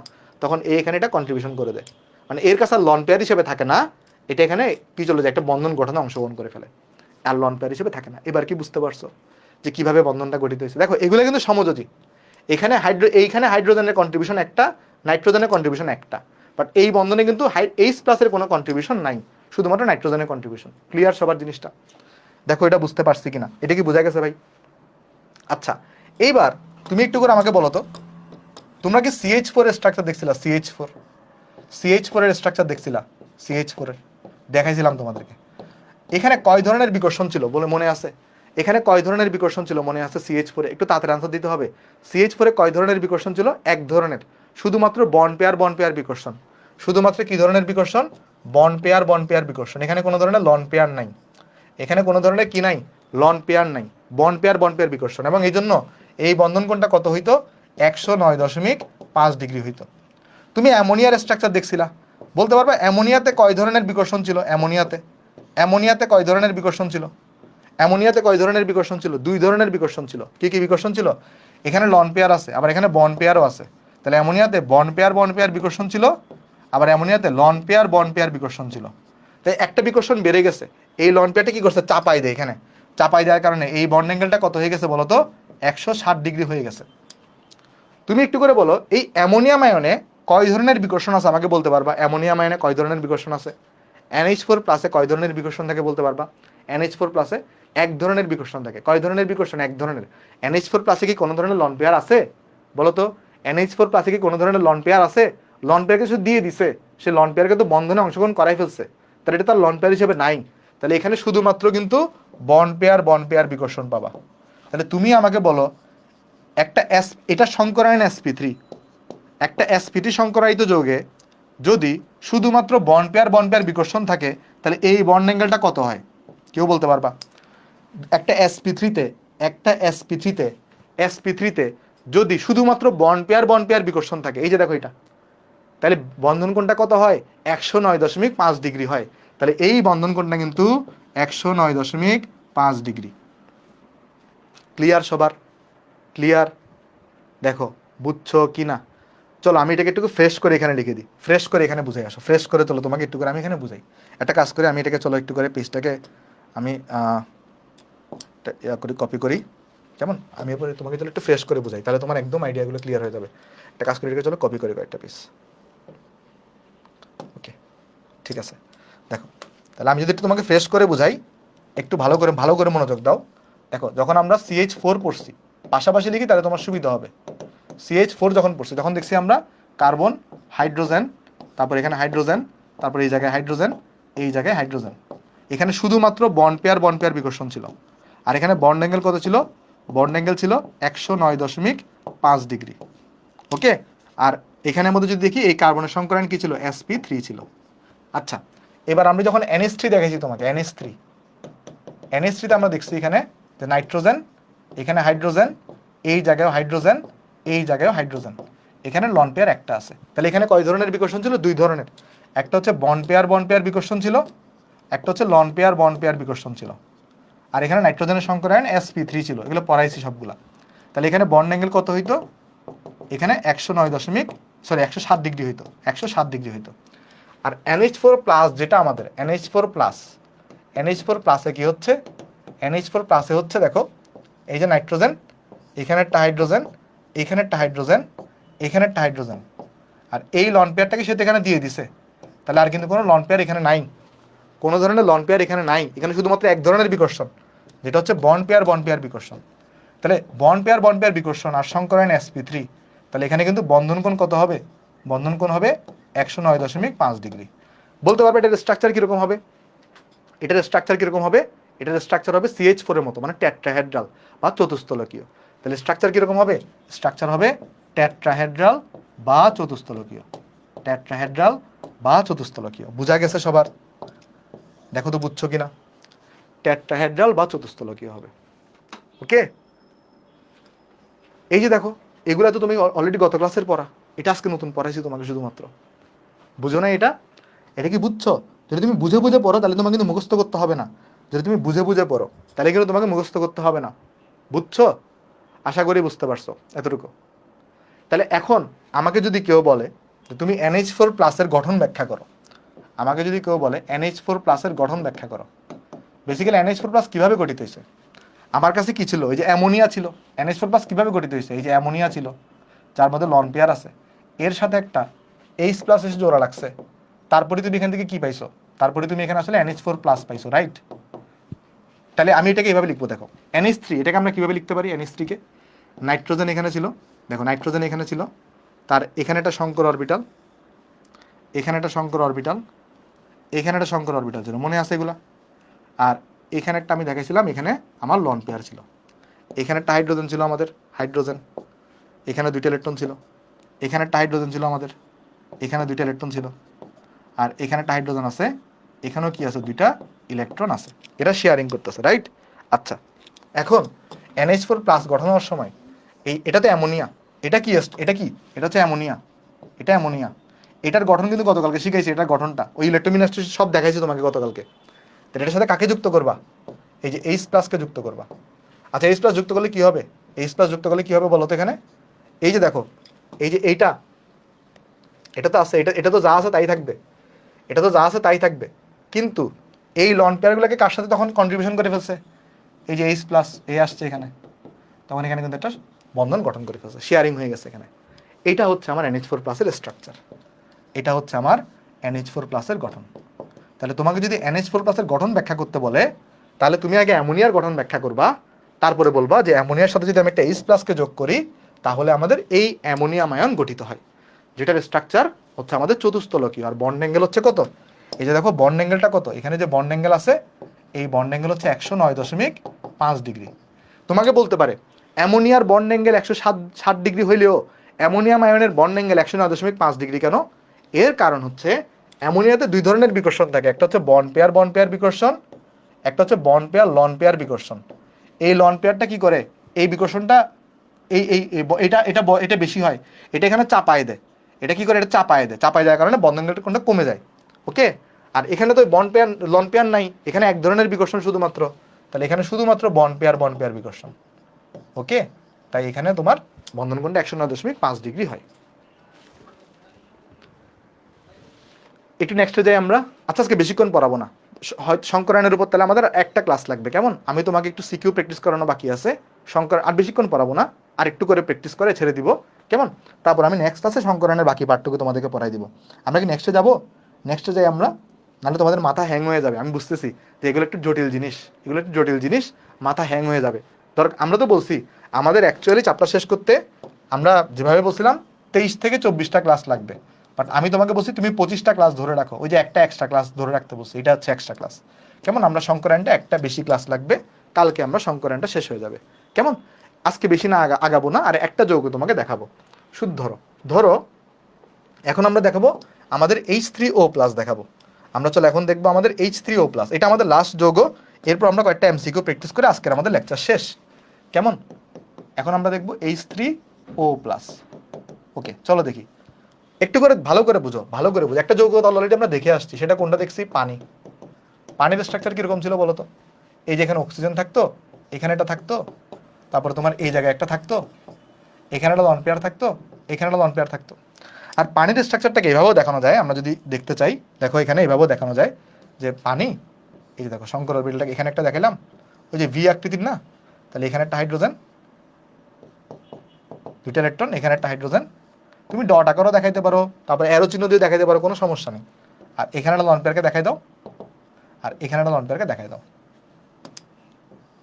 এখন তুমি বলতে পারো যে ভাই আপনি তো বলছিলেন এরা পরস্পর বিপরীত থাকবে, এরা বিপরীত কোথায়, এরা তো পাশাপাশি দেখতেছি, এটা তো 2D তে দেখতেছো। দেখো আমি তোমাকে পানির স্ট্রাকচার তোমাদের মনে আছে কিভাবে দেখেছিলাম তোমাকে? পানির স্ট্রাকচার কিভাবে দেখেছিলাম মনে আছে? পানির স্ট্রাকচার কিরকম বলো তো? এই যে এটা যদি অক্সিজেন হয়, একটা হাইড্রোজেন এখানে, ভালো করে বুঝো, একটা হাইড্রোজেন এখানে, একটা হাইড্রোজেন এই পাশে, আর একটা লন পেয়ার সামনে, একটা লন পেয়ার পিছনে। মানে এখানে পানির স্ট্রাকচারে এই যে এই হাইড্রোজেনটাকে ধরো দেখাচ্ছি হচ্ছে আমি এই পাশে, আর এই হাইড্রোজেনকে দেখাচ্ছি আমি এই পাশে, আর আমার তো 2D স্ট্রাকচার, তো একটা লন পেয়ার সামনে, একটা লন পেয়ার পিছনে, তো এটাকে জাস্ট আমি এইভাবে দেখাইতেছি, কেমন? এভাবে দেখালেও হবে। আচ্ছা যাই হোক, দেখো, আর তুমি এটাকে চাইলে এভাবেও দেখাতে পারতা, যে তুমি চাইলে মানে এটাকে এইভাবে আঁকতে পারতা, যদি তুমি চাও আর কি, এটাকে এইভাবে আঁকতে পারতা, কোনো সমস্যা নেই। এটাকে চাইলে এখানে এখানেটা দিয়ে, এখানেটা দিয়ে, এখানেটা দিয়ে এভাবেও দিতে পারতা, কোনো সমস্যা নেই, যেভাবে ইচ্ছা তোমার, যেভাবে ইচ্ছা, কোনো সমস্যা নেই। এভাবেও দিতে পারতা, ওইভাবেও দিতে পারতা, কোনো সমস্যা নেই। ওকে, যাই হোক, এটা আমরা পানিটা আমাদের এখন মুখ্য বিষয় না। বলো তো হাইড্রোনিয়াম আয়ন কীভাবে গঠিত হয়? খেয়াল করে দেখো পানিতে কি হয়, পানিতে এখানে একটা লন পেয়ার আছে, এখানে একটা লন পেয়ার আছে। আচ্ছা হাইড্রোজেন এর তো একটা H+, তাহলে এই লন পেয়ারটাকে দেখা যাবে একটা লন পেয়ার সে কি করবে বলতে পারবা? পানির সাথে, এই যে পানির সাথে H+ এর কোন ধরনের বন্ধন হবে কেউ বলতে পারবা? পানির সাথে H+ এর কোন ধরনের বন্ধন হবে কেউ বলতে পারবা? সমযোজী নাকি সন্নিবেশ? পানির সাথে H+ এর কোন ধরনের বন্ধন হবে? সমযোজী নাকি সন্নিবেশ? সন্নিবেশ বন্ধন। কারণ দেখো এর ইলেকট্রন দরকার, আর এর কাছে এক্সট্রা ইলেকট্রন আছে, তখন এখানে কাহিনী কি হয়? তখন এখানে অক্সিজেন বলে যে এরকম, যে ভাই ঠিক আছে, দেখো এরকম, দেখো এরকম হয়, যে এখানে ভালো ভালো করে লক্ষ্য করো, এখানে হাইড্রোজেন ছিল ধরো, এখানে ধরো হাইড্রোজেন ছিল এরকম, কেমন? এখানে ধরো লন পেয়ার আছে, আর এখানে যে লন পেয়ারটা ছিল এটাকে কি করে বলে যে ঠিক আছে আমার তো দরকার লাগতেছে না, তুমি একটা কাজ করো H+, তুমি এটাকে নিয়ে ফেলো, তুমি এটাকে নিয়ে ফেলো। তাহলে বলতে পারবা এইটার মধ্যে কয় ধরনের বিকর্ষণ আছে কেউ বলতে পারবা? দেখি বলো তো হাইড্রোনিয়াম আয়নে কয় ধরনের বিকর্ষণ আছে? আচ্ছা আগে বলো পানির মধ্যে কয় ধরনের বিকর্ষণ আছে? পানির মধ্যে কয় ধরনের বিকর্ষণ আছে? পানির মধ্যে কয় ধরনের বিকর্ষণ আছে? পানির মধ্যে 3 ধরনের বিকর্ষণ আছে। কেমনে কেমনে দেখো, পানিতে 2টা লন পেয়ার, তাহলে লন পেয়ারগুলোর মধ্যে একটা বিকর্ষণ হবে। পানিতে লন পেয়ার আর বন্ড পেয়ারের মধ্যে বিকর্ষণ হবে। পানিতে বন্ড পেয়ার আর বন্ড পেয়ারের মধ্যেও বিকর্ষণ হবে। এটা কার জন্য? এটা হচ্ছে পানির জন্য। এটা কার জন্য? এটা হচ্ছে পানির জন্য। যত ধরনের বেশি বিকর্ষণ হবে তত ধরনের বন্ধন কমতে থাকবে, কারণ লন পেয়ারগুলো চাপা দিবে জিনিসগুলোকে। আচ্ছা, আর এখানে বলো তো এখানে কয় ধরনের বিকর্ষণ হবে? এখানে কিন্তু লন পেয়ার আর বন্ড পেয়ার বিকর্ষণ হবে, আর বন্ড পেয়ার আর বন্ড পেয়ার বিকর্ষণ হবে। এখানে কিন্তু লন পেয়ার বিকর্ষণ হবে না, কারণ এই লন পেয়ার তো আর নাই, এই লন পেয়ার তো এখানে দিয়ে দিছে, তাহলে লন পেয়ার কিন্তু এখানে নাই। তাহলে বলো তো এখানে বন্ধন কোণ কত হবে? কেউ কি বলতে পারবা? দেখি কে বলতে পারো আগে, এখানে বন্ধন কোণ কত হবে দেখি বলো তো, এগুলো তো মুখস্থ করার দরকার নাই। কারো সংকরায়ন যদি sp3 হয় আর তার যদি দুই ধরনের বন্ধন বিকর্ষণ থাকে, তার বন্ধন কোণ কত হয় দেখি, চটপট বলো। বন্ধন কোণ কত হবে এটার? এটা কার মতো হয়ে গেল ভাই? অ্যামোনিয়ার মতো হয়ে গেছে না? এটা হয়ে গেছে অ্যামোনিয়ার মতো, এটা হয়ে গেছে অ্যামোনিয়ার মতো। এখানে 160 ডিগ্রি হবে, 160 ডিগ্রি হবে, বুঝো নাই? বুঝে আনসার দাও, বুঝে আনসার দাও, আস্তে আস্তে আনসার দাও, বুঝে আনসার দাও, বা ভালো করে বুঝো। দেখো আমি তোমাকে দেখো একটা জিনিস দেখাই। তুমি যখন এই অ্যামোনিয়া দেখছিলা, দেখো তো অ্যামোনিয়াতে কয় ধরনের বিকর্ষণ থাকে, তোমাকে বলছি না? অ্যামোনিয়াতে দুই ধরনের বিকর্ষণ থাকে। এই যে দেখো অ্যামোনিয়াতে এইটা থাকে। তোমার এটা কার মতো হয়ে গেছে? এটা কিন্তু অ্যামোনিয়ার মতো হয়ে গেছে। তাহলে এইখানে আমার বন্ধন কোণ কত হবে? এখানে বন্ধন কোণ হবে 107 ডিগ্রি। বলো তো এটার স্ট্রাকচারটা কিরকম হবে? ত্রিকোণাকার পিরামিডীয় না? অ্যামোনিয়ার মতো স্ট্রাকচার হবে এটা। এটা কিরকম হবে? ত্রিকোণাকার পিরামিডীয়, মানে অ্যামোনিয়ার মতো স্ট্রাকচার। এটা হবে ট্রাইগোনাল পিরামিডাল। এটার স্ট্রাকচার হবে ট্রাইগোনাল পিরামিডাল বা ত্রিকোণাকার পিরামিডীয়, বাংলায় বলে এটাকে। আমাদের আজকের পড়া শেষ। আমরা আগামী ক্লাসে ওই sp3d ওগুলো পড়বো। আজকে আর আমরা নতুন কিছু না পড়াই, আমাদের আজকের ক্লাস শেষ। আমরা জাস্ট কয়েকটা প্র্যাকটিস করে আমাদের আজকের ক্লাস শেষ। আমাকে বলো যে আজকের ক্লাসটা যা যা পড়াইছি তুমি বুঝতে পারছো কিনা? কারো কি কোনো জায়গায় সমস্যা আছে? কোনো জায়গায় যদি সমস্যা থাকে সেটা আমি রিপিট করে 2 মিনিটে, তারপর আমি এমসিকিউ চলে যাবো। আজকে যা যা পড়াইছি কারো কি কোনো টপিকে বা কোনো জায়গায় বুঝতে সমস্যা আছে? আর তোমার কাছে এই চ্যাপ্টারটা আমি জানি, আমি তো তোমাকে প্রথম থেকেই বলতেছি, এই চ্যাপ্টার তুমি যদি নিজে বই থেকে পড়তে দাও ভাই, বোঝার চান্স খুবই কম। এই চ্যাপ্টারটা তুমি যদি নিজে বই থেকে পড়তে যাও, বোঝার চান্স খুবই কম। আর বইয়ের সিকোয়েন্সে পড়তে গেলে তো আরোই বুঝবা না। তুমি সিকোয়েন্স ব্রেক করে তোমাকে পড়তে হবে। আমি তোমাকে এমনভাবে পড়াচ্ছি যেন আগের পড়াগুলো তুমি ক্যাচ করতে পারো। ওকে, ঠিক আছে। কারো কি কোনো জায়গায় বুঝতে কোনো সমস্যা আছে? এত বন্ড অ্যাঙ্গেল মনে রাখলে তো কনফিউশন হবে। হ্যাঁ, বন্ড অ্যাঙ্গেল একটু মনে রাখতে হবে, একটু প্র্যাকটিস করতে হবে, কেমন? ওকে, চলো আমি তোমাকে তাহলে কয়েকটা প্র্যাকটিস করে দিই। কারো কোনো সমস্যা নাই বলতেছো, হয় বুঝতে পারতো, চলো প্র্যাকটিস করি। বলো তাহলে কী হবে? NH3 থেকে NH4+, এখানে কী ধরনের পরিবর্তন হয়েছে বলো তো? NH3-তে তুমি দেখবা এখানে sp3 সংকরায়ন, এখানেও sp3 সংকরায়ন। কিন্তু তাহলে এখানে দেখবা এইটার বন্ড অ্যাঙ্গেল হচ্ছে 107 ডিগ্রি, আর এইটার বন্ড অ্যাঙ্গেল হচ্ছে 109.5 ডিগ্রি। আর আরেকটা জিনিস দেখবা, এইটার স্ট্রাকচার হচ্ছে আমাদের ওই যে ট্রাইগোনাল পিরামিডাল, ট্রাইগোনাল পিরামিডাল। আর এইটার এইটার এইটার স্ট্রাকচার দেখবা টেট্রাহেড্রাল, টেট্রাহেড্রাল। বুঝছি?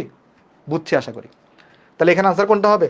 দেখো এখানে আকৃতিতেও পরিবর্তন আসছে, আকৃতিতেও পরিবর্তন আসছে, বন্ধন কোণেও পরিবর্তন হয়েছে। তাহলে এটা হবে বি আর সি, এটা হবে বি আর সি। ডি হচ্ছে আনসার। ক্লিয়ার সবার? দেখো ডি হচ্ছে আনসার, ডি হচ্ছে আনসার। ওকে, চলো নেক্সটে যাই। নেক্সটে SbCl3, এই অণুতে কোন ধরনের সংকরায়ন দেখা যায়? আচ্ছা আমাকে বলো তো Sb এটা কোন গ্রুপে অবস্থিত? Sb এটা কার গ্রুপে, কত নাম্বার গ্রুপে অবস্থিত বলতে পারো? ওই পড়াইছি না, নাফিস আছে আন্টির বাসায়, নাফিস আছে আন্টির বাসায়, পড়াইছি তোমাকে কি, নাফিস আছে আন্টির বাসায়। তাহলে বলো তো এইটাতে সেন্টার এটমকে, সেন্টার এটম হচ্ছে Sb। আর Sbতে তাহলে ভ্যালেন্স ইলেকট্রন কয়টা বলতে পারবা? দেখো নাইট্রোজেনে ভ্যালেন্স ইলেকট্রন কয়টা? 5টা। তাহলে Sbতেও ভ্যালেন্স ইলেকট্রন কয়টা হবে? 5টা হবে। তাহলে এটা সংকরায়ন বের করে আসো। তাহলে x ইকুয়াল টু কি জানি, হাফ ভি, ভি তো 5, এম কত? এম হচ্ছে 3, চার্জ তো নাই, তাহলে এখানে আসবে 4। 4 আসে মানে কোন ধরনের সংকরায়ন? sp3 সংকরায়ন। 4 আসে মানে কোন ধরনের সংকরায়ন? sp3 সংকরায়ন। বুঝছো নাকি বুঝো নাই? তারপর তারপর বলো সালফেট, এই আয়নে, এই আয়নে নিঃসঙ্গ ইলেকট্রন জোড় মানে মুক্ত জোড় মানে লন পেয়ার। এটা লন পেয়ারের সংখ্যা কটা জিজ্ঞেস করছে, তোমাকে শিখাইছি আজকে কিভাবে বের করতে হয়। হাফ, তারপর হচ্ছে এটার নেট ব্যালেন্স রিটার্ন কত? 6 + 2 - 4 × 2, তাহলে 0। তাহলে লন পেয়ারের সংখ্যা কয়টা এখানে? 0।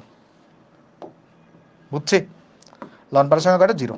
ওকে, তারপর দেখো C2H4 অণুতে বন্ধনসমূহ কোন কোন অরবিটালের অধিক্রমণের ফলে গঠিত হয়? দেখো C2H4 এই যৌগটা কিরকম, এটা কি বলতে পারবা? এটার নাম কি? এটার নাম হচ্ছে ইথিন। এটার নাম কি? এটার নাম হচ্ছে ইথিন। ইথিনের স্ট্রাকচার কিরকম বলো তো? 2টা কার্বন থাকে, কার্বন কার্বনের মধ্যে ডাবল বন্ড থাকে। আর দেখো 2টা হাইড্রোজেন, তাহলে এখানে একটা হাইড্রোজেন, এখানে একটা হাইড্রোজেন, এখানে একটা হাইড্রোজেন, এখানে একটা হাইড্রোজেন। কেউ কি বলতে পারবা এই কার্বনের সংকরায়ন কি? এই যে জৈব যৌগের সংকরণ কিভাবে বের করতে হয়, এটা কিন্তু ওই যে হাফ বি প্লাস এন দিয়ে করবা না, এটা কিভাবে করবা, এটা করবা হচ্ছে যে ওই যে number of sigma bond plus loan pair. এই কার্বনে দেখো সিগমা বন্ড কয়টা আছে, একটা দুইটা তিনটা, তাহলে এখানে কি হবে sp2 সংকরায়ন। আর এটা কি আছে, এটা হচ্ছে 1s, তাহলে এখানে কোন ধরনের অতিক্রমণ করছে, sp2 আর 1s এর মধ্যে অতিক্রমণ করছে, মানে এটাকে কি বলতে পারবো, sp2 আর 1s এর মধ্যে অতিক্রমণ করছে, তাহলে sp2 আর হচ্ছে 1s, তাহলে ই নাম্বার হচ্ছে আনসার। বুঝা গেছে নাকি বুঝো নাই, বলো বুঝছো কিনা। তারপর তারপর যাই নেক্সটে যাই, বলো এটা কি হবে, যে সিগমা বন্ধন এবং পাই বন্ধন উভয় মূলত কি ধরনের বন্ধন, কি ধরনের বন্ধন, এটা মূলত কিন্তু সমযোজী বন্ধন, এটা মূলত কি ধরনের বন্ধন, সমযোজী বন্ধন, বুঝছো, এগুলো পড়ছি আমরা সবগুলা। তারপর দেখো ক্যালসিয়াম কার্বাইডের দুইটি কার্বন পরমাণুর মধ্যে কয়টি এবং কয় প্রকারের বন্ধন আছে। দেখো ক্যালসিয়াম কার্বাইড কিরকম হয় জানো, ক্যালসিয়াম কার্বাইড এটাকে আমরা লিখি CaC2 আকারে, CaC2, তাহলে দুইটা কার্বন থাকে আর এর সাথে এখানে একটা ক্যালসিয়াম। আচ্ছা, তাহলে এখানে দুইটা কার্বন পরমাণুর মধ্যে মানে এইটা, এখানের মধ্যে কি আছে দেখো, ট্রিপল বন্ডের মধ্যে দুইটা সিগমা থাকে একটা পাই থাকে, ট্রিপল বন্ডের মধ্যে দুইটা সিগমা একটা পাই থাকে, তাহলে দুইটা সিগমা থাকবে একটা পাই বন্ড থাকবে, ঠিক আছে। আচ্ছা, তারপর বলো দুইটা সিগমা একটা পাই, বলো এটা কি হবে, sp2 সংকরিত অরবিটালের বন্ধন কোণ কত হয় বলো তো, পড়াইছি না আজকে 120 ডিগ্রি হয়ে থাকে, নান কোনোটাই নাই, তাহলে এখানে কি হবে আনসার, নান হবে। ওকে, আজকে যা যা পড়াইছি তাকে তোমাকে একটু সামারি করে দিব, পড়া কিন্তু আমাদের এখানে শেষ, কেমন। ওকে চলো একটু সামারি করে দিই তোমাকে, আজকে যা যা পড়েছি চলো একটু সামারি করে দিই। সামারি হচ্ছে এরকম, ধরো যদি আমাদের x=2 হয় তাহলে এটা হচ্ছে sp সংকরায়ন, আর sp সংকরায়ন হইলে এখানে মনে রাখবা সবসময় বন্ড অ্যাঙ্গেল হবে 180 ডিগ্রি। যদি x=3 হয় তাইলে এটা হবে sp2 সংকরায়ন, আর sp2-তে বন্ড অ্যাঙ্গেল এটা হয়ে থাকে কত ডিগ্রি, 120 ডিগ্রি। আর যদি আমার x=3 হয় তাহলে সেইখানে এটা হবে sp3 সংকরায়ন, আর sp3 এর মধ্যে যদি আমার লন পেয়ার থাকে 0 সংখ্যক তাহলে এটার স্ট্রাকচার কীরকম হয় বলো, এটার বন্ড অ্যাঙ্গেল কত হবে, সেই ক্ষেত্রে বন্ড অ্যাঙ্গেল হবে আমার 109.5 ডিগ্রি। যেমন CH4 উদাহরণ, sp3 এর মধ্যে যদি লন পেয়ার হয় একটা তাহলে বন্ড অ্যাঙ্গেল হবে আমাদের 160 ডিগ্রি, আর যদি sp3 এর মধ্যে লন পেয়ার হয় দুইটা তাহলে আমার বন্ড অ্যাঙ্গেল কিন্তু হবে 104.5 ডিগ্রি। ওকে, সো এইটা হচ্ছে আমাদের পড়াশোনা শেষ, আমাদের আজকে ক্লাস এখানেই শেষ। তাহলে এর মাধ্যমে আমাদের সংকরায়নের আরেকটু করে বাকি থাকবে, আমাদের সেই সংকরায়নের পার্টটুকু আমরা তোমার নেক্সট ক্লাসে আলোচনা করব। বাট আলোচনা করার আগে একটা জিনিস তোমাকে আমি জাস্ট একটু করে বলে যাই, তোমাদের মনে আছে আমরা একটা জিনিস পড়ছিলাম যে পোলার আয়ন পড়ছিলাম, সবার মনে আছে, আর 2 মিনিট জাস্ট সময় নিব তোমাকে একটু করে, এটা নেক্সট দিন আমি তোমাকে দেখাই দিব। পোলার আয়ন মনে আছে, পোলার আয়ন পড়ছিলাম, পোলার আয়নের মধ্যে একটা জিনিস আমি বলছিলাম না তোমাকে, ডিআরএফ এর একটা কাহিনী ছিল, এই কাহিনীটা কারা কারা দেখায় মনে আছে, আমরা বলছিলাম জিঙ্ক, ক্যাডমিয়াম, মার্কারি, তারপর অরাম, তারপরে তোমার সিলভার, তারপর কপার। এখানে আমি ভুলে আয়রন লিখে ফেলছিলাম, আয়রন ডিআরএফ এর কাহিনী দেখাবে না, কি মনে রাখবে, এটা আমি নেক্সট দিন দেখাই দিব, কেমন।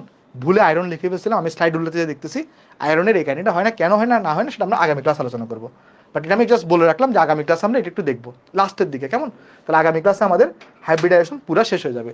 আজকের ক্লাসটা কেমন লাগছে তুমি জানাতে পারো, আজকের ক্লাস এতটুকুই, দেখা হবে সোমবারে। সোমবার এই ক্লাসে সবাই করে রাখবা যাতে আমরা আগামী ক্লাসে সংকরণটা পুরোপুরি শেষ করে রাসায়নিক বন্ধন যেন আমরা শুরু করতে পারি। আর সোমবার আজকে ক্লাস পর্যন্ত যা যা পড়ানো হয়েছে সোমবারে কিন্তু তার উপর এক্সাম হবে, কেমন। তাহলে সবাই ভালো থাকবা, দেখা হবে সোমবারে, যাই তাহলে, আসসালামু আলাইকুম।